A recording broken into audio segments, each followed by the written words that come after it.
Hello, everybody. It's Adelaja here from Kyiv, Ukraine, coming to you with a topic today. One of the topics that we normally do here is called book review. But not book review this time. It's going to be series review. So we have book reviews, and now we are doing series review.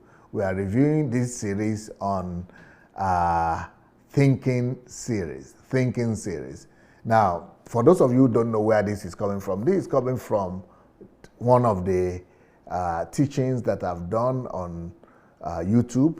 A lot of people who are here might not know that I have done a lot of series on YouTube that are very educational and that actually are the essence of whatever I do on Facebook, YouTube, live. So I'm not a blogger.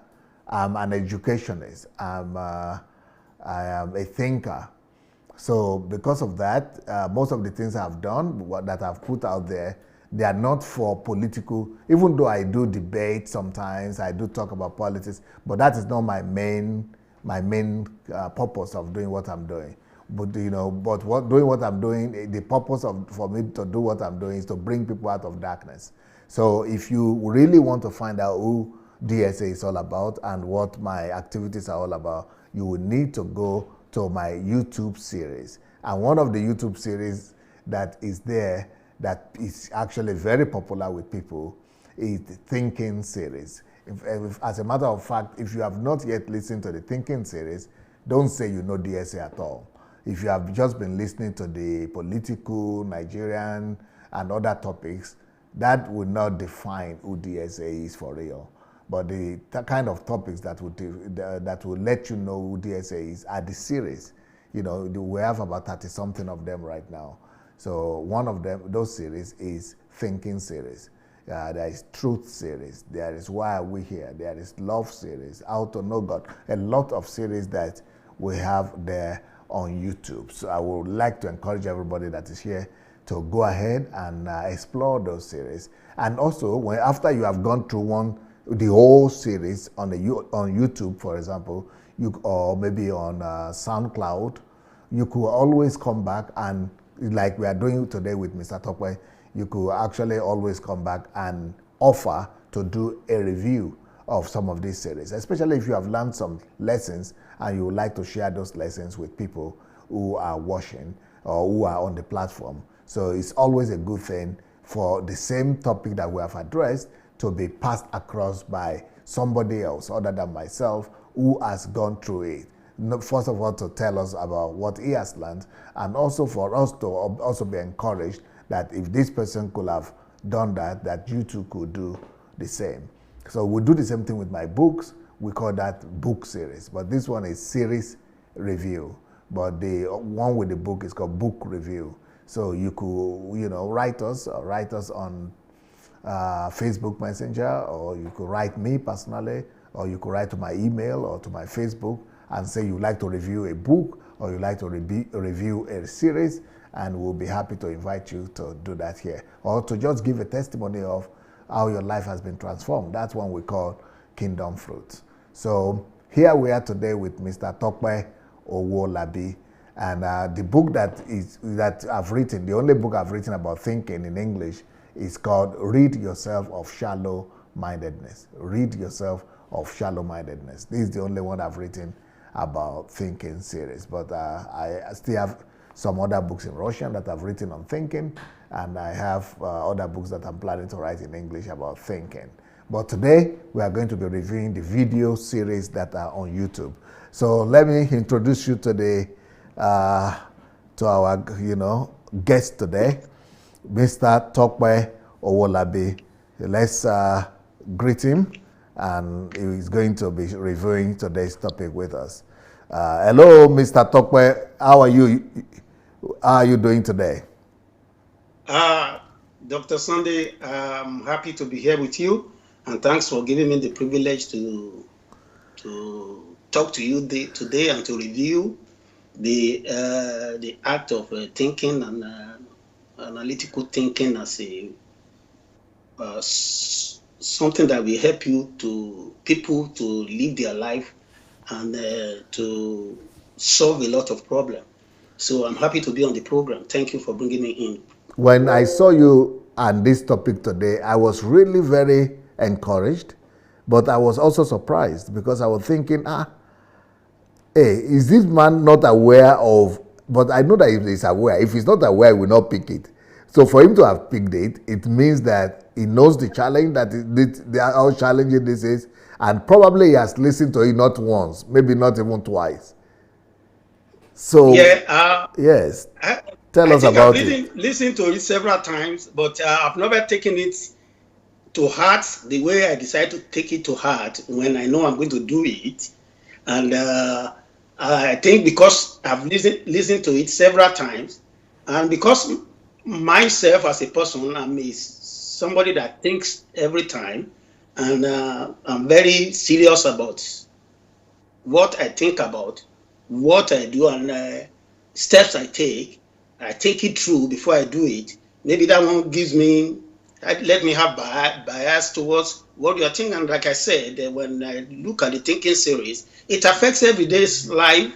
It affects whatever we do. It affects us in our marriage. It affects us in the school. It affects our politics. It affects our religion. And the implication to all this that affects every day today's life of every individual. So I see it as something that we can talk about, and And I you see are it's something. and you are a professional journalist. I think that also is a good By thing. the way, I'm not really a professional journalist. I'm just a freelance journalist. Oh, But okay. I'm not a professional, but I'm a freelance because journalists will be into it. But I've been a journalist, a freelance for a few years before I decide to move to the state in which I may not be able to go further on that. But anyway, Yeah, that's but since you practice journalism and you like it, it means you must like thinking too. yeah, for sure. Because you have to think of how to get results, how to talk to people, you have to think it through, how to interview people, how to write about what to interview, and how to put it in black and white and all those stuff. It's not something you just wake up one day and start doing. You have to think it through before you can do it. So, and because of the fact that you meet a lot of people along the line too, and not just ordinary people, you meet a lot of people who are more intelligent than you and want to see what you have. So you have to think a lot of things and think it through before you don't just jump into it.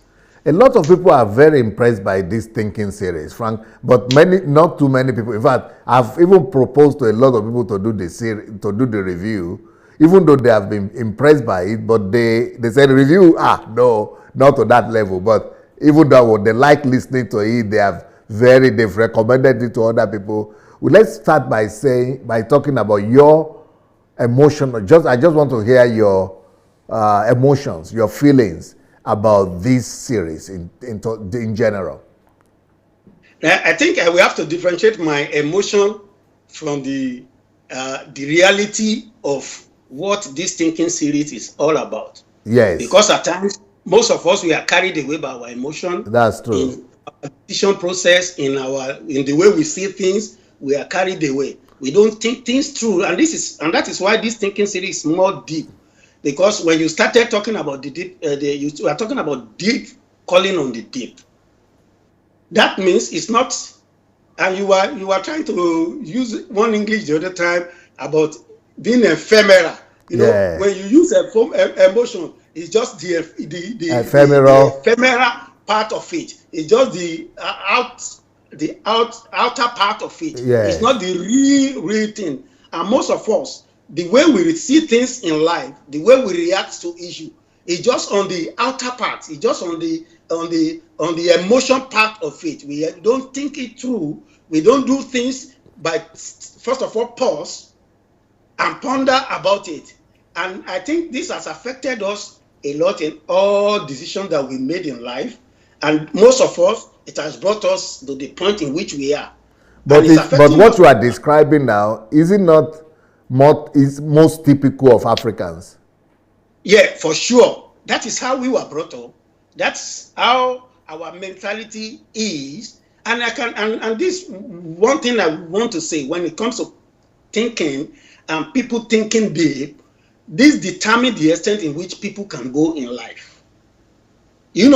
Because even when it comes to business, some people, their problem is that they don't want to think and see the implication of the business they want to do. They are only fascinated by the outer part of it, maybe the monetary benefit that they will gain from it. They don't want to take it through that there's going to be challenges in this your business. What am I going to do to face these challenges along the way? They don't want to think about the cost implication, the physical implication, the emotional implication, and the mental implication that is going to be involved, that you have to put into it to get what you want or to make it successful. People, you see, we are used to the emotion part of it. Oh, if I invest 1,000, I will get 2,000. If I invest 10,000, but they will never come to terms with the reality that is involved. And I think this also happens to people going from, maybe people that migrate from one place to the other. You see, people just want to leave their country and move to another country, but they never thought it through that, okay, what are the things that's going to be involved?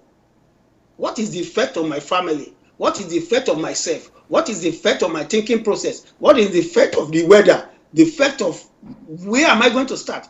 Most those things are not, because people don't sit down and really think of it. They are only carried with the emotion that, oh, some people, they travel out, they succeed, I want to travel out too. Oh, my country is bad, I need to move out. You see, and by the time they now come to face with the reality of what is going to befall them, because they don't think it through critically and say, okay, this is what I'm going to do if I'm confronted with this, this, and this. And that is why the issue of the thinking series is very, very important. Because like I told you before we started, I said, look, it affects every facet of our life, of our existence. And if we don't understand, if you don't look at the thinking series in that perspective, then you may not really grasp the essence of what you are, the message you are passing across to us. You know, people, when they listen to this thinking series, they'll be thinking, oh, DSA is only talking about religion. It's only talking about the pastor. It's only against them. It doesn't want them to respect their pastor. It doesn't want them to dance in the church. It doesn't want them to praise God the way they be praising God. But like I said, you see, they will only see the outer part of the thinking series. They will never see the deep sense that is in it that will help them to be a better person. So it depends on your perception process. Even when you are listening to the thinking series, you may decide to listen to it and you think, okay, yeah, that's one of those things. Oh, you may try. Some people will listen to the thinking series and say, oh, DSA is a good orator. He knows how to pass message. That is the only thing they see in it. But now, you see, let's come back to the issue of African with emotion and thinking. You see, not that Africans don't think, they think. But I think the way they think is not as deep as you want us to think. If the level of thinking is 100%, maybe we think in 20% or 30%, and we leave the rest to imagination, we leave the rest to luck, we leave the rest to assumption, you know, and we just follow through like that.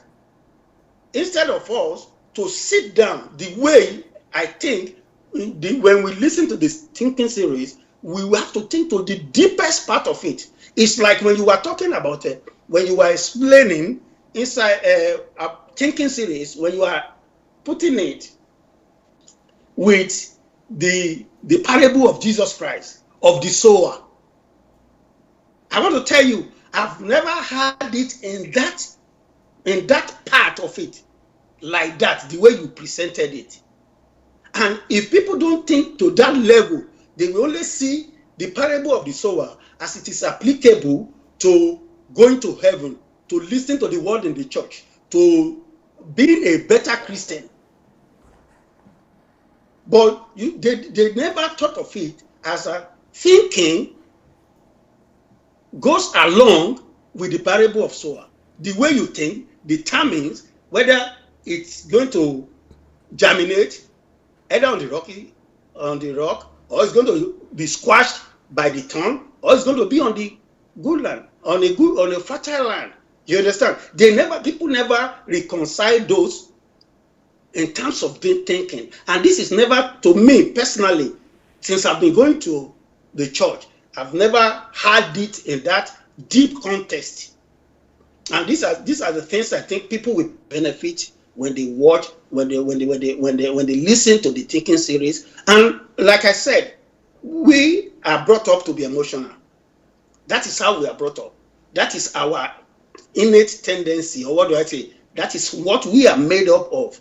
Emotion, hey, ha, that type of life. That is how, and that is why even when we go to church, we are only moved by sensation.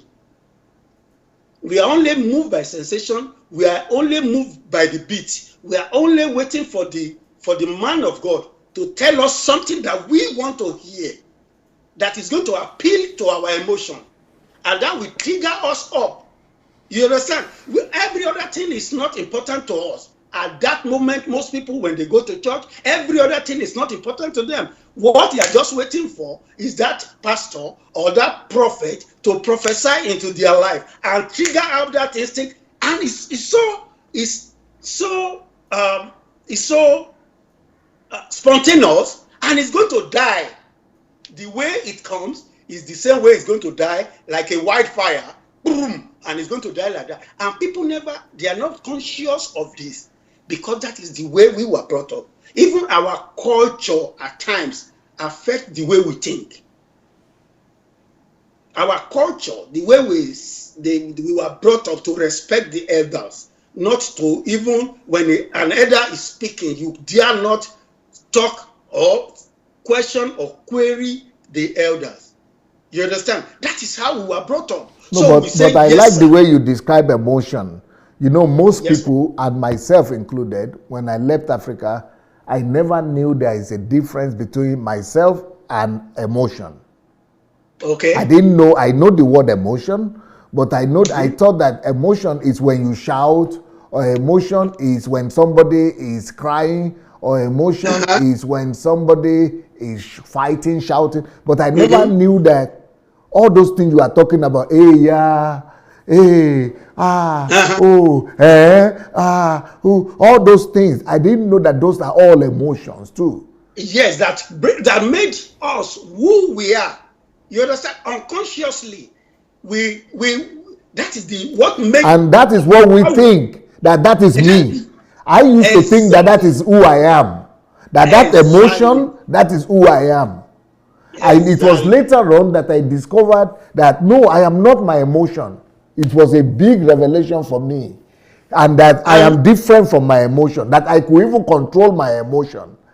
You are okay now. You see, and this is the problem we have when we are talking about we as Africans. Most of the decisions that we made in life, up to this point that we are, is based on our emotion. Is based on what is going on in our environment. Is based on what we think, what people think is right. Is based on how we were brought up. It is not based on critical thinking and taking it through. With most of it, and like I said, I'm going to talk about this as it affects our marriage. I'm going to talk about this as it affects the politics of our nation. And I'm going to talk about it as it affects religion. You understand? And I'm going to talk about as it even affects our profession, the profession that we do. Most of us, we just went to school. We went to school for the sake of going to school. We never thought it through that, okay, what is my capacity? What can I even do? What is my interest? What is my calling? What can I do that is going to bring change to myself and to the society? We never thought about that. Even when you say school, this is including higher institutions. Yes, I'm going to talk about institutions. Some people are in medical school not because they want to be a medical student. They never thought it through because they want. It's because maybe somebody said they should become a medical. I want my daughter to be a doctor. I want my son to be a pharmacist. They just feel that is what is going to bring immediate satisfaction. That's the way I'm going to do it. Immediate satisfaction to them is going to boost their ego. And now I'm going to talk about this issue of ego. Most of our decisions are based on ego driven. It's not about critical thinking of that decision we want to take. And you will discover that a lot of people have made a lot of blunder based on the fact that they never thought things through before they act. Most of us, including me, we act before we think. And today, we still live with the consequence of our actions. And that's why I will recommend the thinking series for a lot of people. You see, when I was listening to this and I was jotting out my notes, I said, it's as if I'm going to a master class, listening to this subject. And I think it's going to be beneficial for a lot of people. They should go on YouTube, go and look at the thinking series of DSA, and you will appreciate more than the way we are analyzing it now, because it's going to be in sequential orders. And you can follow through from one point to the other. Then, and you must be, and let me tell you what people must understand. Because I want to come online, I pay attention to details when I was listening to the program again. But most of us will listen to it without paying attention to details. And that is the effect of the thinking too on us, on our approach to life, on the way we see things, on the way we take things. You are talking about the word and our reactions to word as what determines our life. Can you imagine that? That means the way we react to word determines what happens to us subsequently in our life. Either we take it serious, or we take it with levity, or we take it with, or we approach it with seriousness, or we are attention to details. You know, most of us, we don't pay attention to details, and I'm going to tell you the reason why. You see, in school, the only thing we know ultimately is to pass our exam. The only reason why most of people go to is to read and pass exam, because that is the ultimate. It's not about paying attention to details. Like I used to tell people, I did psychology in the school, in the university. I said, I know psychology, I understand psychology, and I apply psychology to my life. And that is why it's easy for me to deal with people. Because I apply it, I study it, and I know it, and it affects the way I relate with people. But some people, they will just go in there and go out there, because that is what ultimately they just want to have that diploma, they just want to have that HND, they just want to have that BSc, or just have that master's, and at the end, they are done. So, critical thinking help us to pay attention to details. It helps us to go deeper in our life. It helps us to go deeper in our decision process. It helps us to go deeper in even the way we speak. Because you made mention in it that even when you are a critical thinker, you listen to people and you think before you react. You think before you reply. That's one of the, we are still going to go to that, the advantage and all those stuff, but that is the way I see it for now, as far as this issue of emotion and thinking and critical thinking is concerned. Yeah, I think you should have to take it now, the way you have prepared to talk to our viewers about it in a way that they will really be able to understand the concept. Okay, now, for those who are going to look at it on YouTube, what you started with is the depth of your thinking dictates the truth that you have. You see, most people will react to EU based on what we hearsay. Most of us don't do research.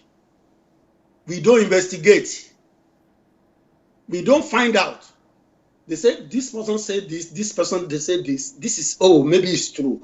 Even when it is a propaganda, people don't want to. They just go with it.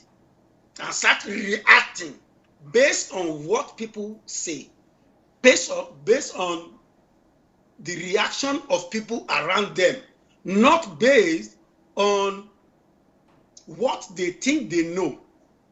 And that is why you said when somebody has a deep thinking, it dictates the truth for them. They know the truth. When you can think through, when you can look for information, when you can find out about things, about issues, about situations, about life, it gives you the ability to know the truth.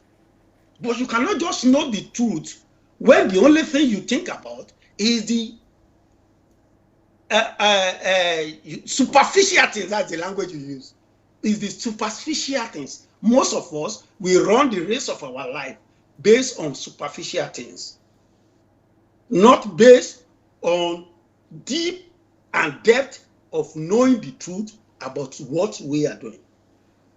So in the thinking series, you talk about the deep calling onto the deep.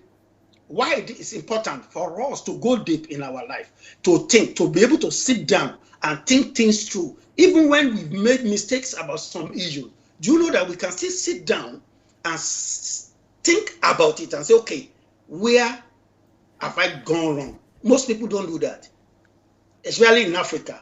Even when we have gone wrong, even in our marriage, when you know you have gone wrong, you've offended your wife, instead of you to sit and admit and agree that you've done something, because you can only do that if you are thinking. If you are not thinking, there's no way. You just, your ego will take, which is your emotion, will take over everything, and all the decisions you'll be taking will be based on your emotion and your ego. But instead of us to sit down, and if you know the importance of thinking, instead of us to think and say, okay, we have gone wrong, you appraise yourself. You appraise and reappraise yourself and say, okay, here we go. This is what I've done wrong. This is what I need to do. This is where I need to correct what I'm supposed to correct.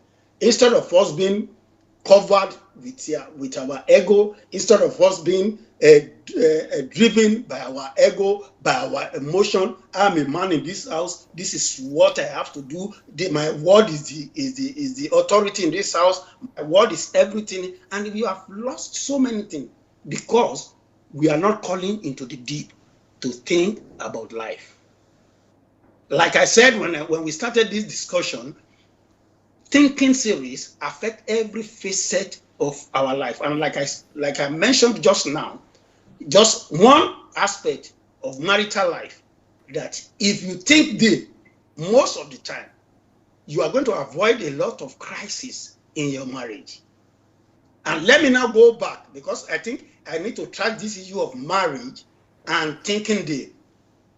You see, in Africa, or I'm not going to say in Africa, most people, you see, we get into marriage without thinking. I'm sorry to say, for those who think, good luck to you, but I can tell you people that most of us get into marriage without even thinking about it. We never thought about. I was talking to somebody, a white woman today.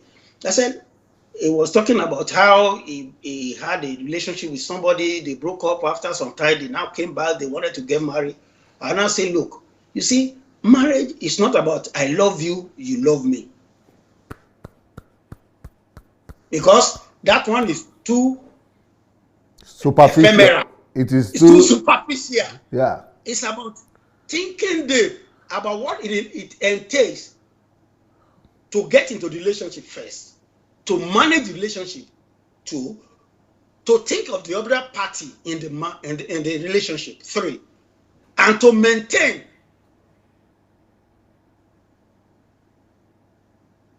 And you cannot get all this right without sitting down to think. I was telling the woman, I said, look, you see, most of us, we only think about ourselves.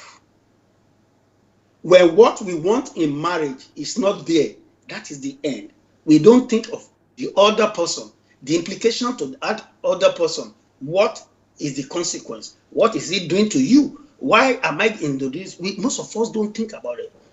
Maybe you get into marriage because, oh, we went to school together, oh, we have been friends for 5 years, 10 years. we need to get married. Some people, oh, we are family friends. He's from a rich family. I'm from a rich family. Oh, he's from this. He's a Yoruba man. He's a Yoruba woman. That's the reason why they want to get married. They never think, have time. Both parties, I'm not talking about a man or both parties never think to even think through and sit themselves down and say, okay, am I even qualified to embark on this journey? Am I mature enough? Because that is where the thinking process, that is where the deep comes in. Am I mature enough to get into this relationship? What is your plan about life, and what is the plan of your partner about life? Is there any sequence? Is there any relationship? Can you just oppose the two and see whether there is a tally somewhere? These are the thinking part of it that most people don't think through. Okay, I want to have children. How many children do I want to have? Do I want to have a boy or I want to have a girl? Is it okay if I have a boy? Is it going to affect my marriage? If I have a girl, is it going to affect my marriage? Or supposing my wife doesn't even have a child, what is the implication to me and my wife? We never thought of this when we want to get into a relationship. Most people will get into a relationship because they think, oh, because people are getting married, I need to get married. Oh, I'm 35 years now, I'm 20 something. Oh, there's a pressure from the parent. You need to bring a child for me. I need to see your first job before I die. I need to see this. They don't even think about, are they even qualified to get into this business they want to get into? Why? Because they are not thinking. They only see the ephemeral part of it. And like you said, this autopilot, the life we live most time is autopilot. Because it has been, you have to go to school, you graduate, you get a job, you must marry. Everything is stereotype. And we find it difficult to deviate and just sit down and say, okay, we know this is what people think we should have. We know this is what people think how we should live. We know this is, oh, we need to get married. Yes, I need to marry a beautiful girl. Good. I need to marry somebody that is a professional. Good. But are you ready to deal with everything that is involved? We never take time. It is when we now get into that marriage, that is now, we now see the reality which we refuse to take. Decision, the thinking that we refuse to do before we get into it. We now see the reality. It now starts staring us in the face. Then problem will start. Unfortunately for most of us, we will not be able to reverse that course. Maybe a child has been involved, children have been involved, family has been involved. You are even scared to go and tell your family that this is not going to work for me. Because that is the autopilot in our life. Your parent will tell you, you have to die there. You have to continue with it.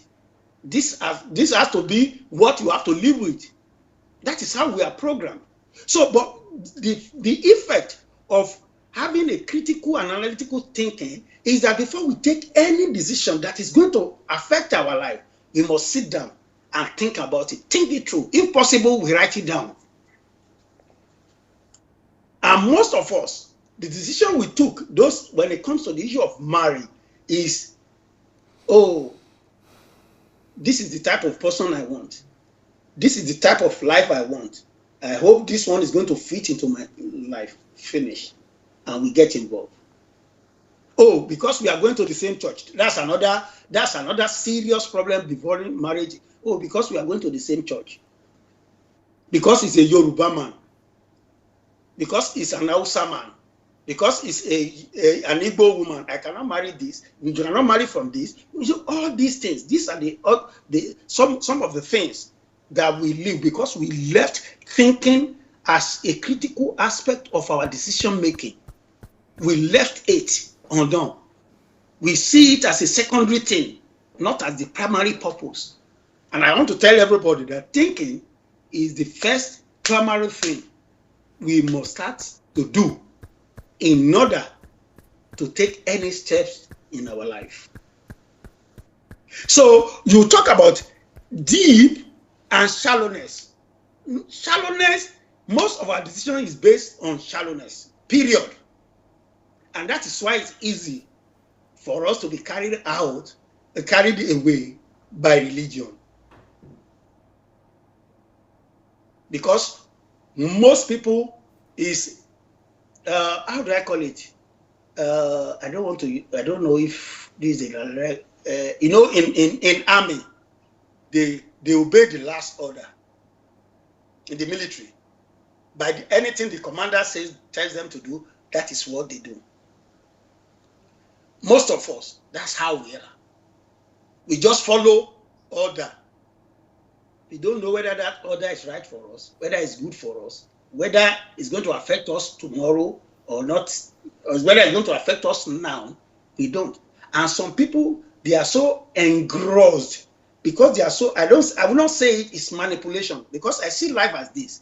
You see, what you put when you are preparing soup, what you put into it is what you are going to taste. Yeah. So when you leave yourself to be controlled by what people put into you, what people put into you, what people pour into you, and you never take time to even sieve it. You know, when you think, you'll be able to sieve out information. You'll be able to analyze, and you're able to see the one that is good for you and the one that is not good for you.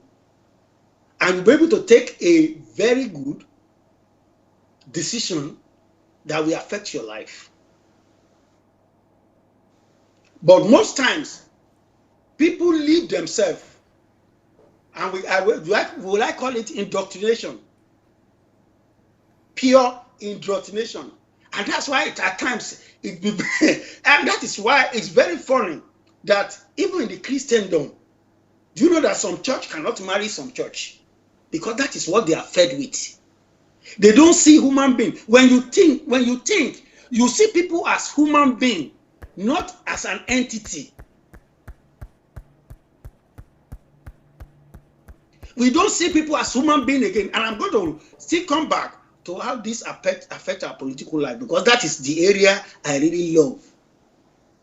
And I think people will start thinking, especially in my country, we cannot be dogmatic again. We cannot. We need to sit down. We need to analyze. We need to say, okay, this is what we think is right. This is what is not right. This is what is going to affect us. You see, people don't think it through. They are only interested in, this guy is from my party, I'm going to follow him. This is my brother, I'm going to follow through. This is my friend, that is the only way. Most people, oh, this is what I'm going to benefit from this, joining this group. That is what, they never sat down and said, okay, look, where are we going with this chariot? No analysis. No analysis. And I believe that people have been derived the ability to even think because of where we are, because of our situation. People don't think things through again. And that's why people misbehave most of the time. Because most of our actions, we never thought of the consequence. You see, there is a difference in when somebody puts something in your mind. There is a difference in when you do some things. Because we must be able to differentiate between those two things. When somebody puts something in your mind, that is the external, let's say that's the external factor. But what about you? How critical do you think about yourself? How critical do you think about your life? How critical do you think about the vision you have for your own life? And where has that led you? So we must be able to differentiate all this. We must be able to differentiate this from everybody.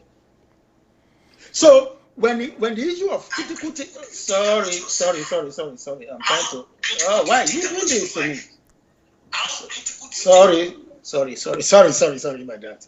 I'm just trying to see if I can do it. Okay, now, so the depth of now you also made mention in the first. I know we may not be able to trash all this because it's 15 series something, and maybe we will be able to. But like I said, like I'm trying to apply everything. Always mind your head. Mind your head. Okay, I'm trying to apply this to what is affecting us generally. You are talking about the depth of our knowledge is light. The depth of what we think, what we know, is light. That means if we sit down to examine ourselves, we will discover that despite the fact that we spend years and years on this earth, most of us are in darkness.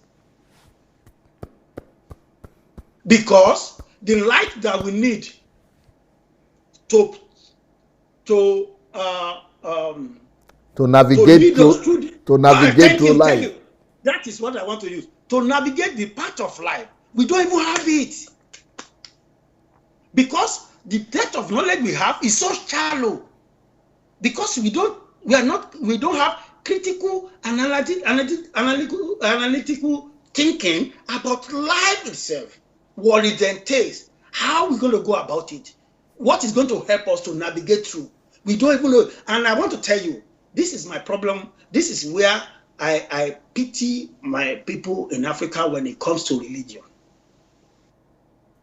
Most people are looking for light, that needed light about their life. They are looking for the solution to their life. They are looking for how are they going to navigate life. And that's why most of people end up in the church. But when you remove deep thinking and deep knowledge of issue of even that the Bible that we have with us, if we don't have the deep knowledge of it, there is no way we will continue to wallow in darkness, because we cannot see the light that we need to transform our life, to make way for us. Because deep knowledge will always make way for us. And when you see people doing the same thing over and over and over for years, for ages, and they cannot move forward, you just discover that they are stopped. And they cannot move forward from where they are. You discover that they don't have the deep knowledge that is light, that will brighten their life, that will remove the veil, the dark veil in their eyes, that will let them to move forward in their decision making or in their life situations. So deep thinking is light to us, and we must understand that when you are looking for light, then you must learn the act of thinking. You see, to us, we see thinking as how do I put it? We see thinking as what as a problem. Okay, now we see thinking as a problem, not as solution. Even when you go to church, they will tell you don't think about that problem. Don't think about it. God will take care of it. It has been taken care of. But you see, thinking brings solution to problem. But we've been made to know that thinking is a disease, is a problem. You understand what I'm saying? And most people, that is the level they have been operating for years. And they will never see the light until they learn the art of thinking deep. Very, very deep. Not just the ephemeral ones. Thinking deep. Which is going to help. Okay. When you think, it helps you to answer the question about life itself. When I was talking about marriage the other time, most of the questions that are in marriage, that are related to relationship, that are related to even or bringing up our children, most of us, we don't even understand what it entails to bring up the children we having, because we never thought it through. Even the acts of sexual intercourse, we never thought it through to know the implication, either to us, to the unborn child that we want to produce into the world, even to our life. Some of us don't even have a work we are doing. We don't even have a house. We don't even have anything that is going to be the foundation in which we want to build our relationship. We don't even have it. We just get into it and rush into it without any foundation. Why? It's because answering the questions of life is about critical and deep thinking. And that's why I said thinking series is very, very important for everybody. It's something that we need to go over every time, think about it, and see how it is applicable to our life. And you see, when I got to the point when you were talking about the advantages of, I'm not there yet, I'm just still going step by step.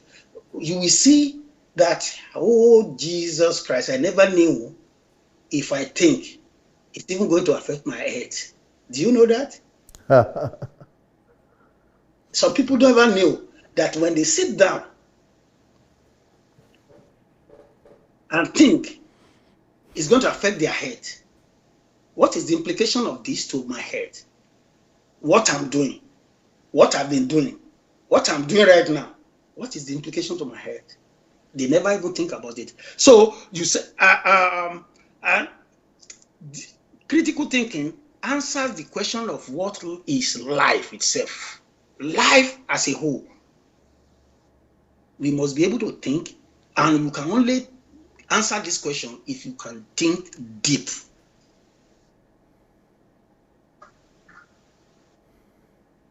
You understand? If you think deep. You know, because of our shallowness of thinking, the way we see success is different. Most people, the way they see success is because, oh, I need to buy a car, I need to build a house, I need to send my children to school. That is their own, that is the only way they ever think of success. When they can put on agbada, especially those of us from Nigeria, when you got to go to party and to spray money, that is the sign of success to us. But do you know that critical thinking affects the way we manage money? We don't think it through. When we spend money, we don't think it through. Including me, as I'm talking to you, we just spend money the way it comes. We never thought of the implication of this that we are doing. What is the effect on us right now? The effect later, the implication later in our life. Some of us never think of it. We just take the decision based on instinct. Most decisions that we take is based on instinct. So if you see, when the urge for success is just based on emotion and not on critical, we are numbed to reality. When you are of deep critical thinking, the reality of life stares you in the face. How about that? Beautiful. The reality of what you are doing, of what is available to you at your disposal, will stare you in the face. And this will help you in the decision process you are going. But most of us, we take decision based on, we think, assumption. We feel, our feelings. If our feelings is right, then the decision is good.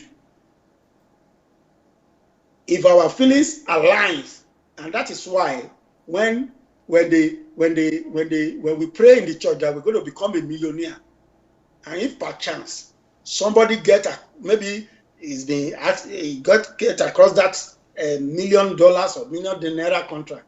The management of that money is most difficult for most people, because they are only consumed by the reality of the prophecy and not the management of the prophecy. So that's why people, even along the way, because they will never sit down and think deep about how am I going to manage my life? What does it entail? What is my limitations? What can I do to move forward? How can I move forward in this type of, deep thinking? Deep thinking help us to manage, and as a matter of reality, we'll be conscious of life when we are into deep thinking. We'll be conscious every moment of our life. We are conscious of everything. It's a conscious decision. Most of when you are in deep thinking, you have a conscious decisions to make, and you'll be ready to defend the decision based on the fact that you've thought it through, and you think, and you'll be ready to defend your decision. Most people cannot defend most of their decisions because it's never thought through. And that's why, let me go back to the issue of marriage. That's why so many marriages crash. Because the decision was emotional. It was not thought through. It's not a conscious effort. And before you know it, the reality sets in when they get involved. And before you know it, everything is down and out. Okay, you also talk about thinking man is a living man. Most people are not living. They are only existing. They are only existing. And you see, the reality is this. Most of us don't even understand the meaning of living. How do we live? What do we live for? Most people don't even know what they live for. But when you are engaged in critical thinking, you can even sit down by yourself and say, okay, now, what is my life? What is life to me? Like I said, people see success, the way they see success, because they don't think through, it's just the autopilot way of life. That's the success they see. They don't see things critically, sitting down by themselves and even build, they have to, they suppose people should be able to carve a niche for themselves. Most of us don't carve a niche for, we live in people's world. We don't live in our own world. Most people don't live in their world. We need to create our own world. And if you are not deep in your thinking, you cannot even create a world for yourself. Talk less of creating a world that is going to affect the society or to affect people around you. Most of us are driven by selfishness, by self-interest. So if you are driven by self-interest, by your emotion, by your ego, you only satisfy yourself. People around you are not important. People around you are not of any, and that is the problem we have in our polity. When we come to the politics of our nation, as people are ego-driven. They don't even know most of them don't even know what they want to offer the society. They don't even know what they will offer themselves before they can now think of, and that's why when they get there, the first thing you will see they will do is to acquire as much property as they can. Can you imagine when people just start to acquire property, acquire this, acquire that, buy this, buy that? How do somebody buy billions of dollars of something? They will even put money inside a tank. You see, you can see the mentality. They will buy houses everywhere you can name up in this world just because they are only driven by their selfish interests about self, me. Why? Because their thinking is shallow. They are shallow-minded. And when you have this type of people in position of authority, I can bet you there's nothing they will offer. Even in their policy. You see, people that make policy in a country, you said it, you said people that are of critical and analytical thinking, they are innovative. Innovation don't come just on the periphery. Innovation just don't come on drinking of beer, carrying women all over the place. Innovation don't come on that. We have people that are think tank for everything. Somebody must be. If you are not thinking, especially people in government, if you are not thinking by yourself, some people must be thinking for you. And that is when we can move forward. But most of these guys, they don't think, they cannot even sit down and write something that is going to affect their generation. Even let's think about their constituency, which they think they represent. They cannot even write something that is going to affect their village or their constituency. They cannot, because they cannot think it through. They don't know the importance of legacy. If you don't think, legacy doesn't make it's nothing to you. Footprints is nothing to you because they don't see it. And what you don't know it. So, because people are not living when it comes to issue of politics, people don't see the value in a living soul. And that is why they will not see the reason why hospital must be built for the poor people in the society to be able to access it. They don't see any value in that. That is why even when the hospital is built by the government, those that are put in charge will siphon everything in the hospital, and they will go and establish their own private hospital, and they will be directing people from the government hospital to go and be paying in their private hospital. That has been the order of the day. You can see the mentality of the people because they don't think deep. Their thinking faculty is eroded, is distorted, and is so shallow. That is why they cannot see the reason why people should just die unnecessary on the roads that they've given to 3, 4, 5, 6, 7, 8 contractors. And they saw these people that have embezzled the contract given to them to take care of this particular road. Some of this road, they even brought the president to come and commission half. If it is 50 kilometers, they will do like 2 kilometers, and they will bring the president to come and commission it because they know the man will not go through the whole length of the road. They've turned everything into scam. They've turned everything into, how do I put it? Into, I'm looking for what I'm going to do. It has become into a business venture. It's a business. If it is a business, even in a business, you render service for people and they pay you for it. And if you want to make money off it, that I don't really think that's a bad thing. But it has become, because the way we see success, and this is one of our albatross as a country. We don't really care if this guy is a fraudster. We don't really care if he doesn't even have a work he's doing. We don't really care if he has anything to offer himself. We know him as a thug. We know him as a fraudster. But we will never think through to say, okay, now, if this is what you are, I don't think you can deliver anything for us. People don't think again. People that don't think follow the multitude. They follow the multitude.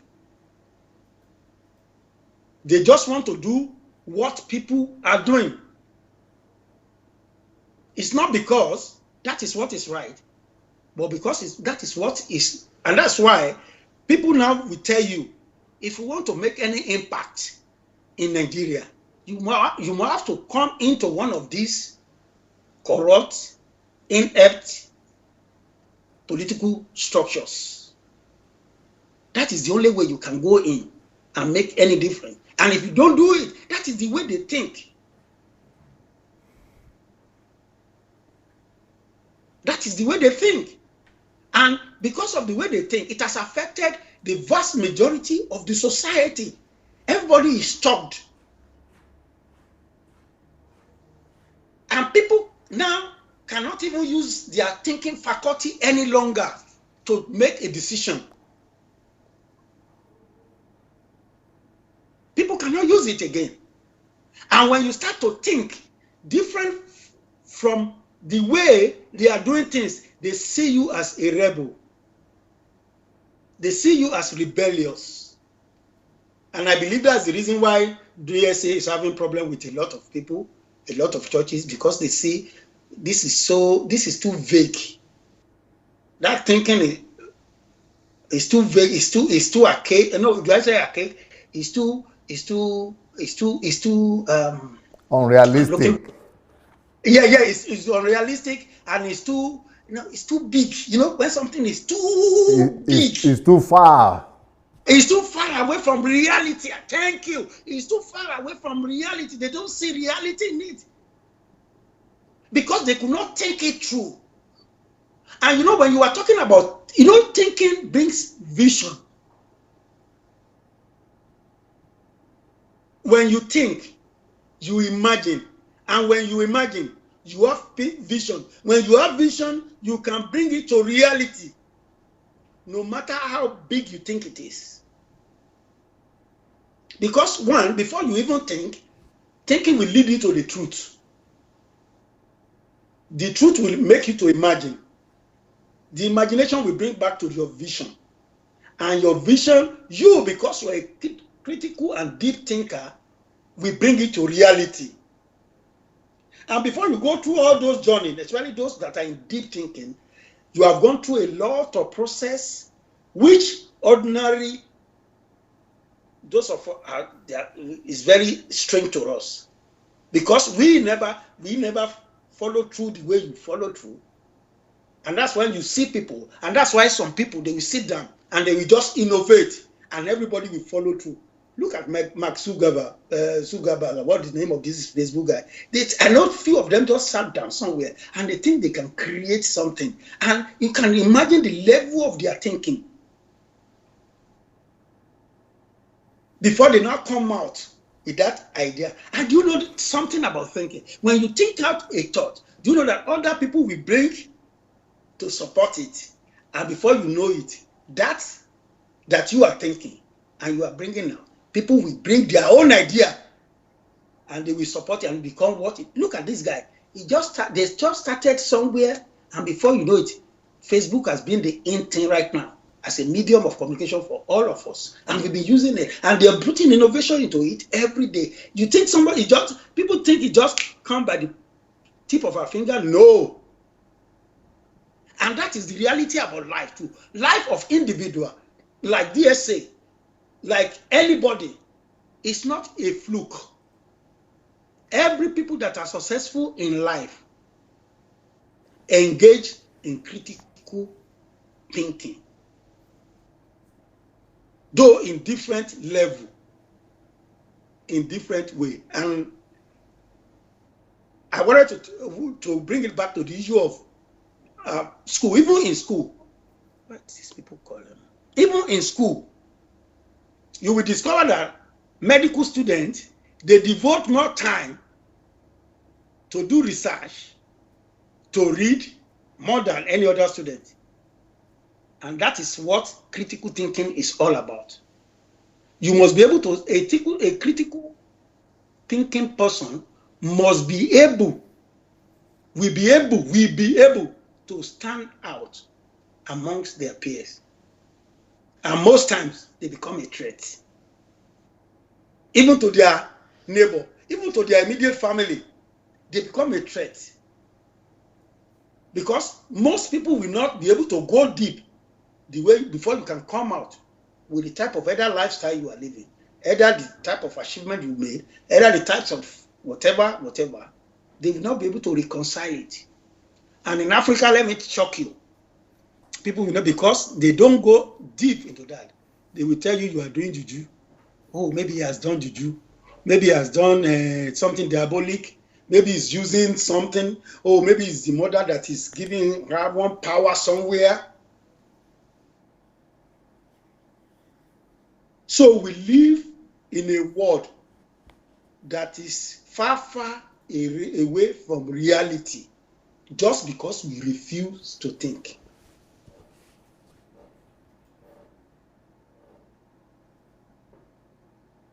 And we come to the issue of questioning. When it comes to the issue of questioning and thinking, most of people don't ask questions. We cannot ask questions because we have been gagged. We cannot ask questions on issue that is even affecting our life. That's why even in politics, when people ask questions in our country, it becomes a threat. Few people that are able to think and see that things are not going the way it's supposed to be. The reality they are thinking of is quite different from what is staring us in the life, staring us right now. And they want to tell the government that this is not right. This is not true. This is not how it's supposed to be. They get rid of them because they see questioning as an act of threat, not as an act of bringing solution.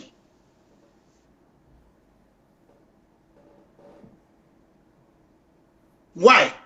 Because people are not engaged in real critical thinking. And people need to understand that when you think, it brings solution to issue. When you think,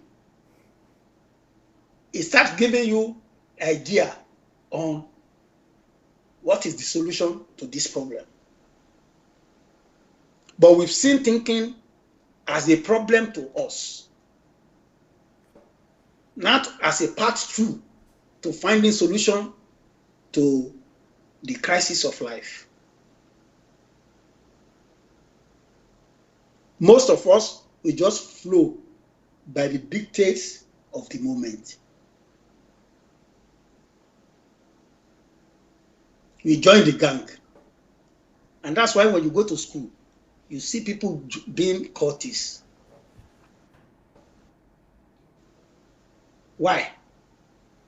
The influence they have is maybe from their parents, and they will never sit down to even think by themselves. They will not. And even if they think, most of us will let the situation that is around us to erode our thinking ability. So that even when we think, we will not be able to follow through. And that's why in churches, those people that are of critical thinking, that are of analytical thinking, that are strategic in their thinking, they become a threat. They call them rebels. Yeah, they are rebels. Because what they are saying, what they are thinking is not in line with what people think is the norm that they are used to.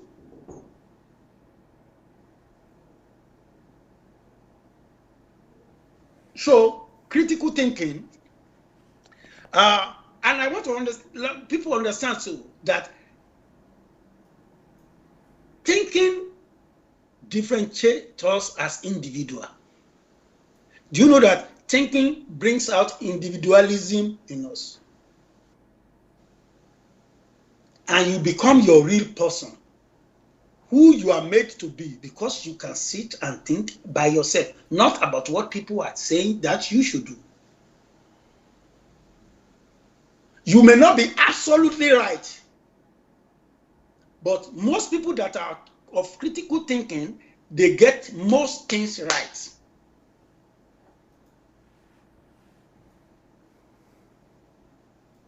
Because they seek for knowledge, they find knowledge, They look for the truth, and at the same time, they think it through. So it helps them. It differentiates them. That's why we have people of individual. That's why our characters is even different. And another thing, you made mention that when we think, it helps us to manage people. That is very, very important. We never thought of thinking. Do we think thinking is important in managing people? Okay, maybe some people think like that. But at least on the general level, when you think, it's help you to manage people. You don't react to people based on your emotion. You don't react to people based on the way they react to you.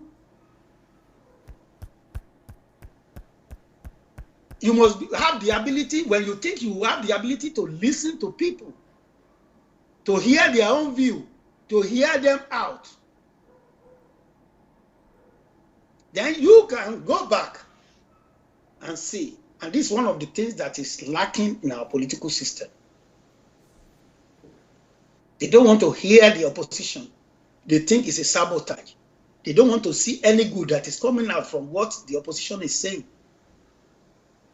They think they want to sabotage their efforts instead of them to think about it and review it and use what is important in what the opposition is saying to affect the general society. Because they will never even have time. The only thing they see is propaganda. The only thing they see is sabotage. The only thing they see is, oh, they want us out of government. Oh, the only thing they see is that, oh, they don't want me to become governor. They don't want me to become president. They don't want me to become councillor. They don't want me to. Now you now become a threat to all of them. Why? Because they never think through of all the issue raised by the so-called opposition, or I can call it a dissenting voice. They don't want to listen. They will never listen. So why? Because we've lost our ability. Because they're supposed, even in government, they're supposed to have what they call the think tank. Today, I can bet you, I'm talking to you because I know most of these people. Only few have a think tank about a particular issue. Only few. Most of them that are even working for government, they are only interested in the money they will make from government, not in bringing solution to the government. Most of them are only interested because they are Hausa, Igbo, Yoruba, not because they want anything for the whole state Nigeria as a whole. No. Most of them are in government just because they force their way to the place. So how will somebody that forces his way to government, how do you think that person is going to think? I want to tell you the type of thinking mindset that type of person, that the only reason why I'm in government is because I know the governor, I know the chairman of the party, or I know, that is the only reason, or I'm very close to one party member. That is the only reason why I'm there. So most of them find themselves in those positions by default. They find themselves in those positions by default, not because they really mean they work. You know, most developed people work their way. You work your way. And it's not something that is going to happen just in a day.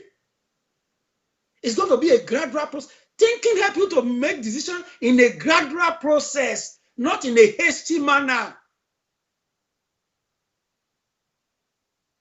You have to pass through the tutelage, the ideology of your party. Where are we going as a nation? What do this party want for my nation? How are we going to resolve this knotty issue? The electricity problem that is staring us in the face for years. And most of them, they know the solution. But where is the think tank that is going to follow through? We don't have that.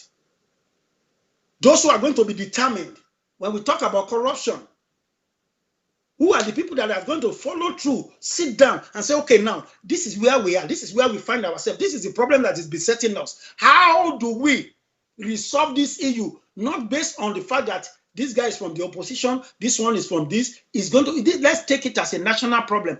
To me, I believe there is no national problem in Nigeria. We have individual sectional problems. And that is the way they see it. That is the approach. Why? Because people don't think through. They don't sit down. Even when people are agitating for a constitutional conference now. Oh, there must be constitutional. See the set of people that will be there. And at the end of the day, most of them are only interested in the money they will pay them, not in making an affirmative decision about what is going to affect our collective will, our nationhood, our life. That is not of importance. And that's why those who even put them there will not take them serious.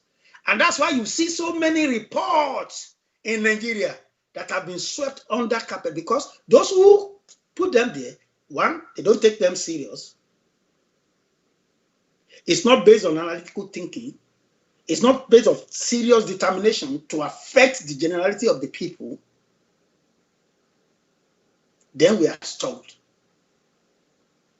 So if you go, when we go through the thinking series, it's going to let us understand that we are not just animals, we are human beings.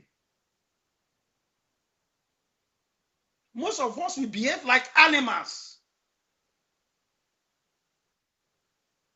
Critical thinking, strategic thinking, real deep thinking will help you discover the human being in you, not just like animals that is take decision by impromptus.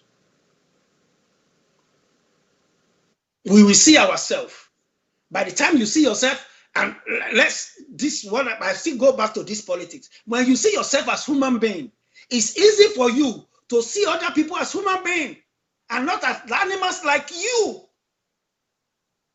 When you give dogs food to eat, if they are 10, you will see them, they will be growling and eat the food because everybody wants to take the biggest bite out of it. That is the way we think. That is the way we live.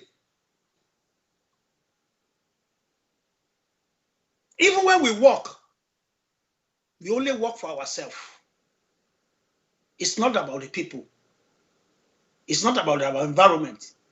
It's not about the people. You see, you can see the mindset that we have.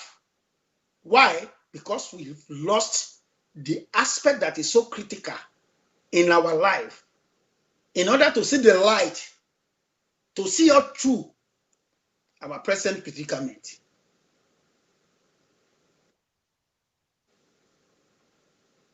So a man that have the art of thinking deep, knowing the truth, looking for the truth, brings, like I said the other time, we brings innovation.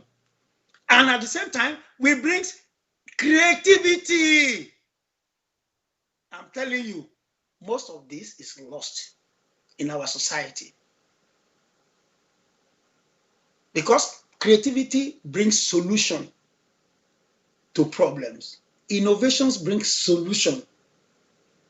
And you can only get to that part of your life when you are embedded, enmeshed in the act of thinking God. You know, you will see that I don't talk about religion much here because I believe that one is limited. I know you do a lot of justice to critical thinking, you do a lot of justice to religion and how it has been used to mesmerize us and all those stuff. But to me, I see it as just a little aspect of life. Me, I'm more concerned about what is affecting everybody in general. What is affecting our life as far as critical thinking. And that's why you see me I talk about marriage. Now I try to talk about politics. How our critical thinking has been left behind. And most of us we are moving. You talk about we be just being a biomass. That's the way we live. So if thinking differentiates us from animals, and we can only become alive, active, by thinking deep.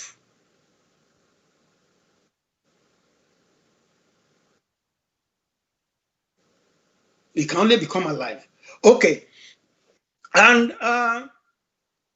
you talk about thinking as a way of fulfilling purpose. And I think I have dealt with that prior in this discussion. You see, thinking help you to fulfill purpose. Like I said, you can only fulfill purpose when you have vision about life. And you can only have vision when you seek the truth. When you seek the truth, you'll be able to imagine. And when you imagine, you'll be able to have vision.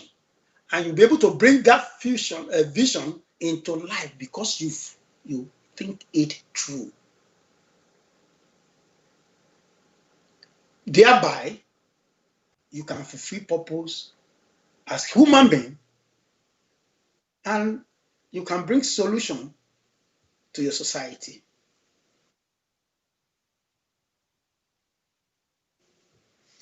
And one thing I discover about thinking is this: God will never give us a mind if He doesn't want us to use it to think. Most people have lost it. They want somebody to think for them. And that's why it's easier for most people in my country to be mesmerized with religion. But I will not blame them. That is what we are used to. We always see somebody as a think God that need to be referenced. We always see somebody as somebody that has the solution. The juju man, the babalawos, the priest, the amadioas, this is how we think. This is what we wrap our mind on. So for the ability for us to now think and think outside the context of the way we live, of what we know, our culture, is very, very difficult. Even when we act, even when we do things, everything still go back to our culture. Everything go back to our way of life. Everything go back to what we know.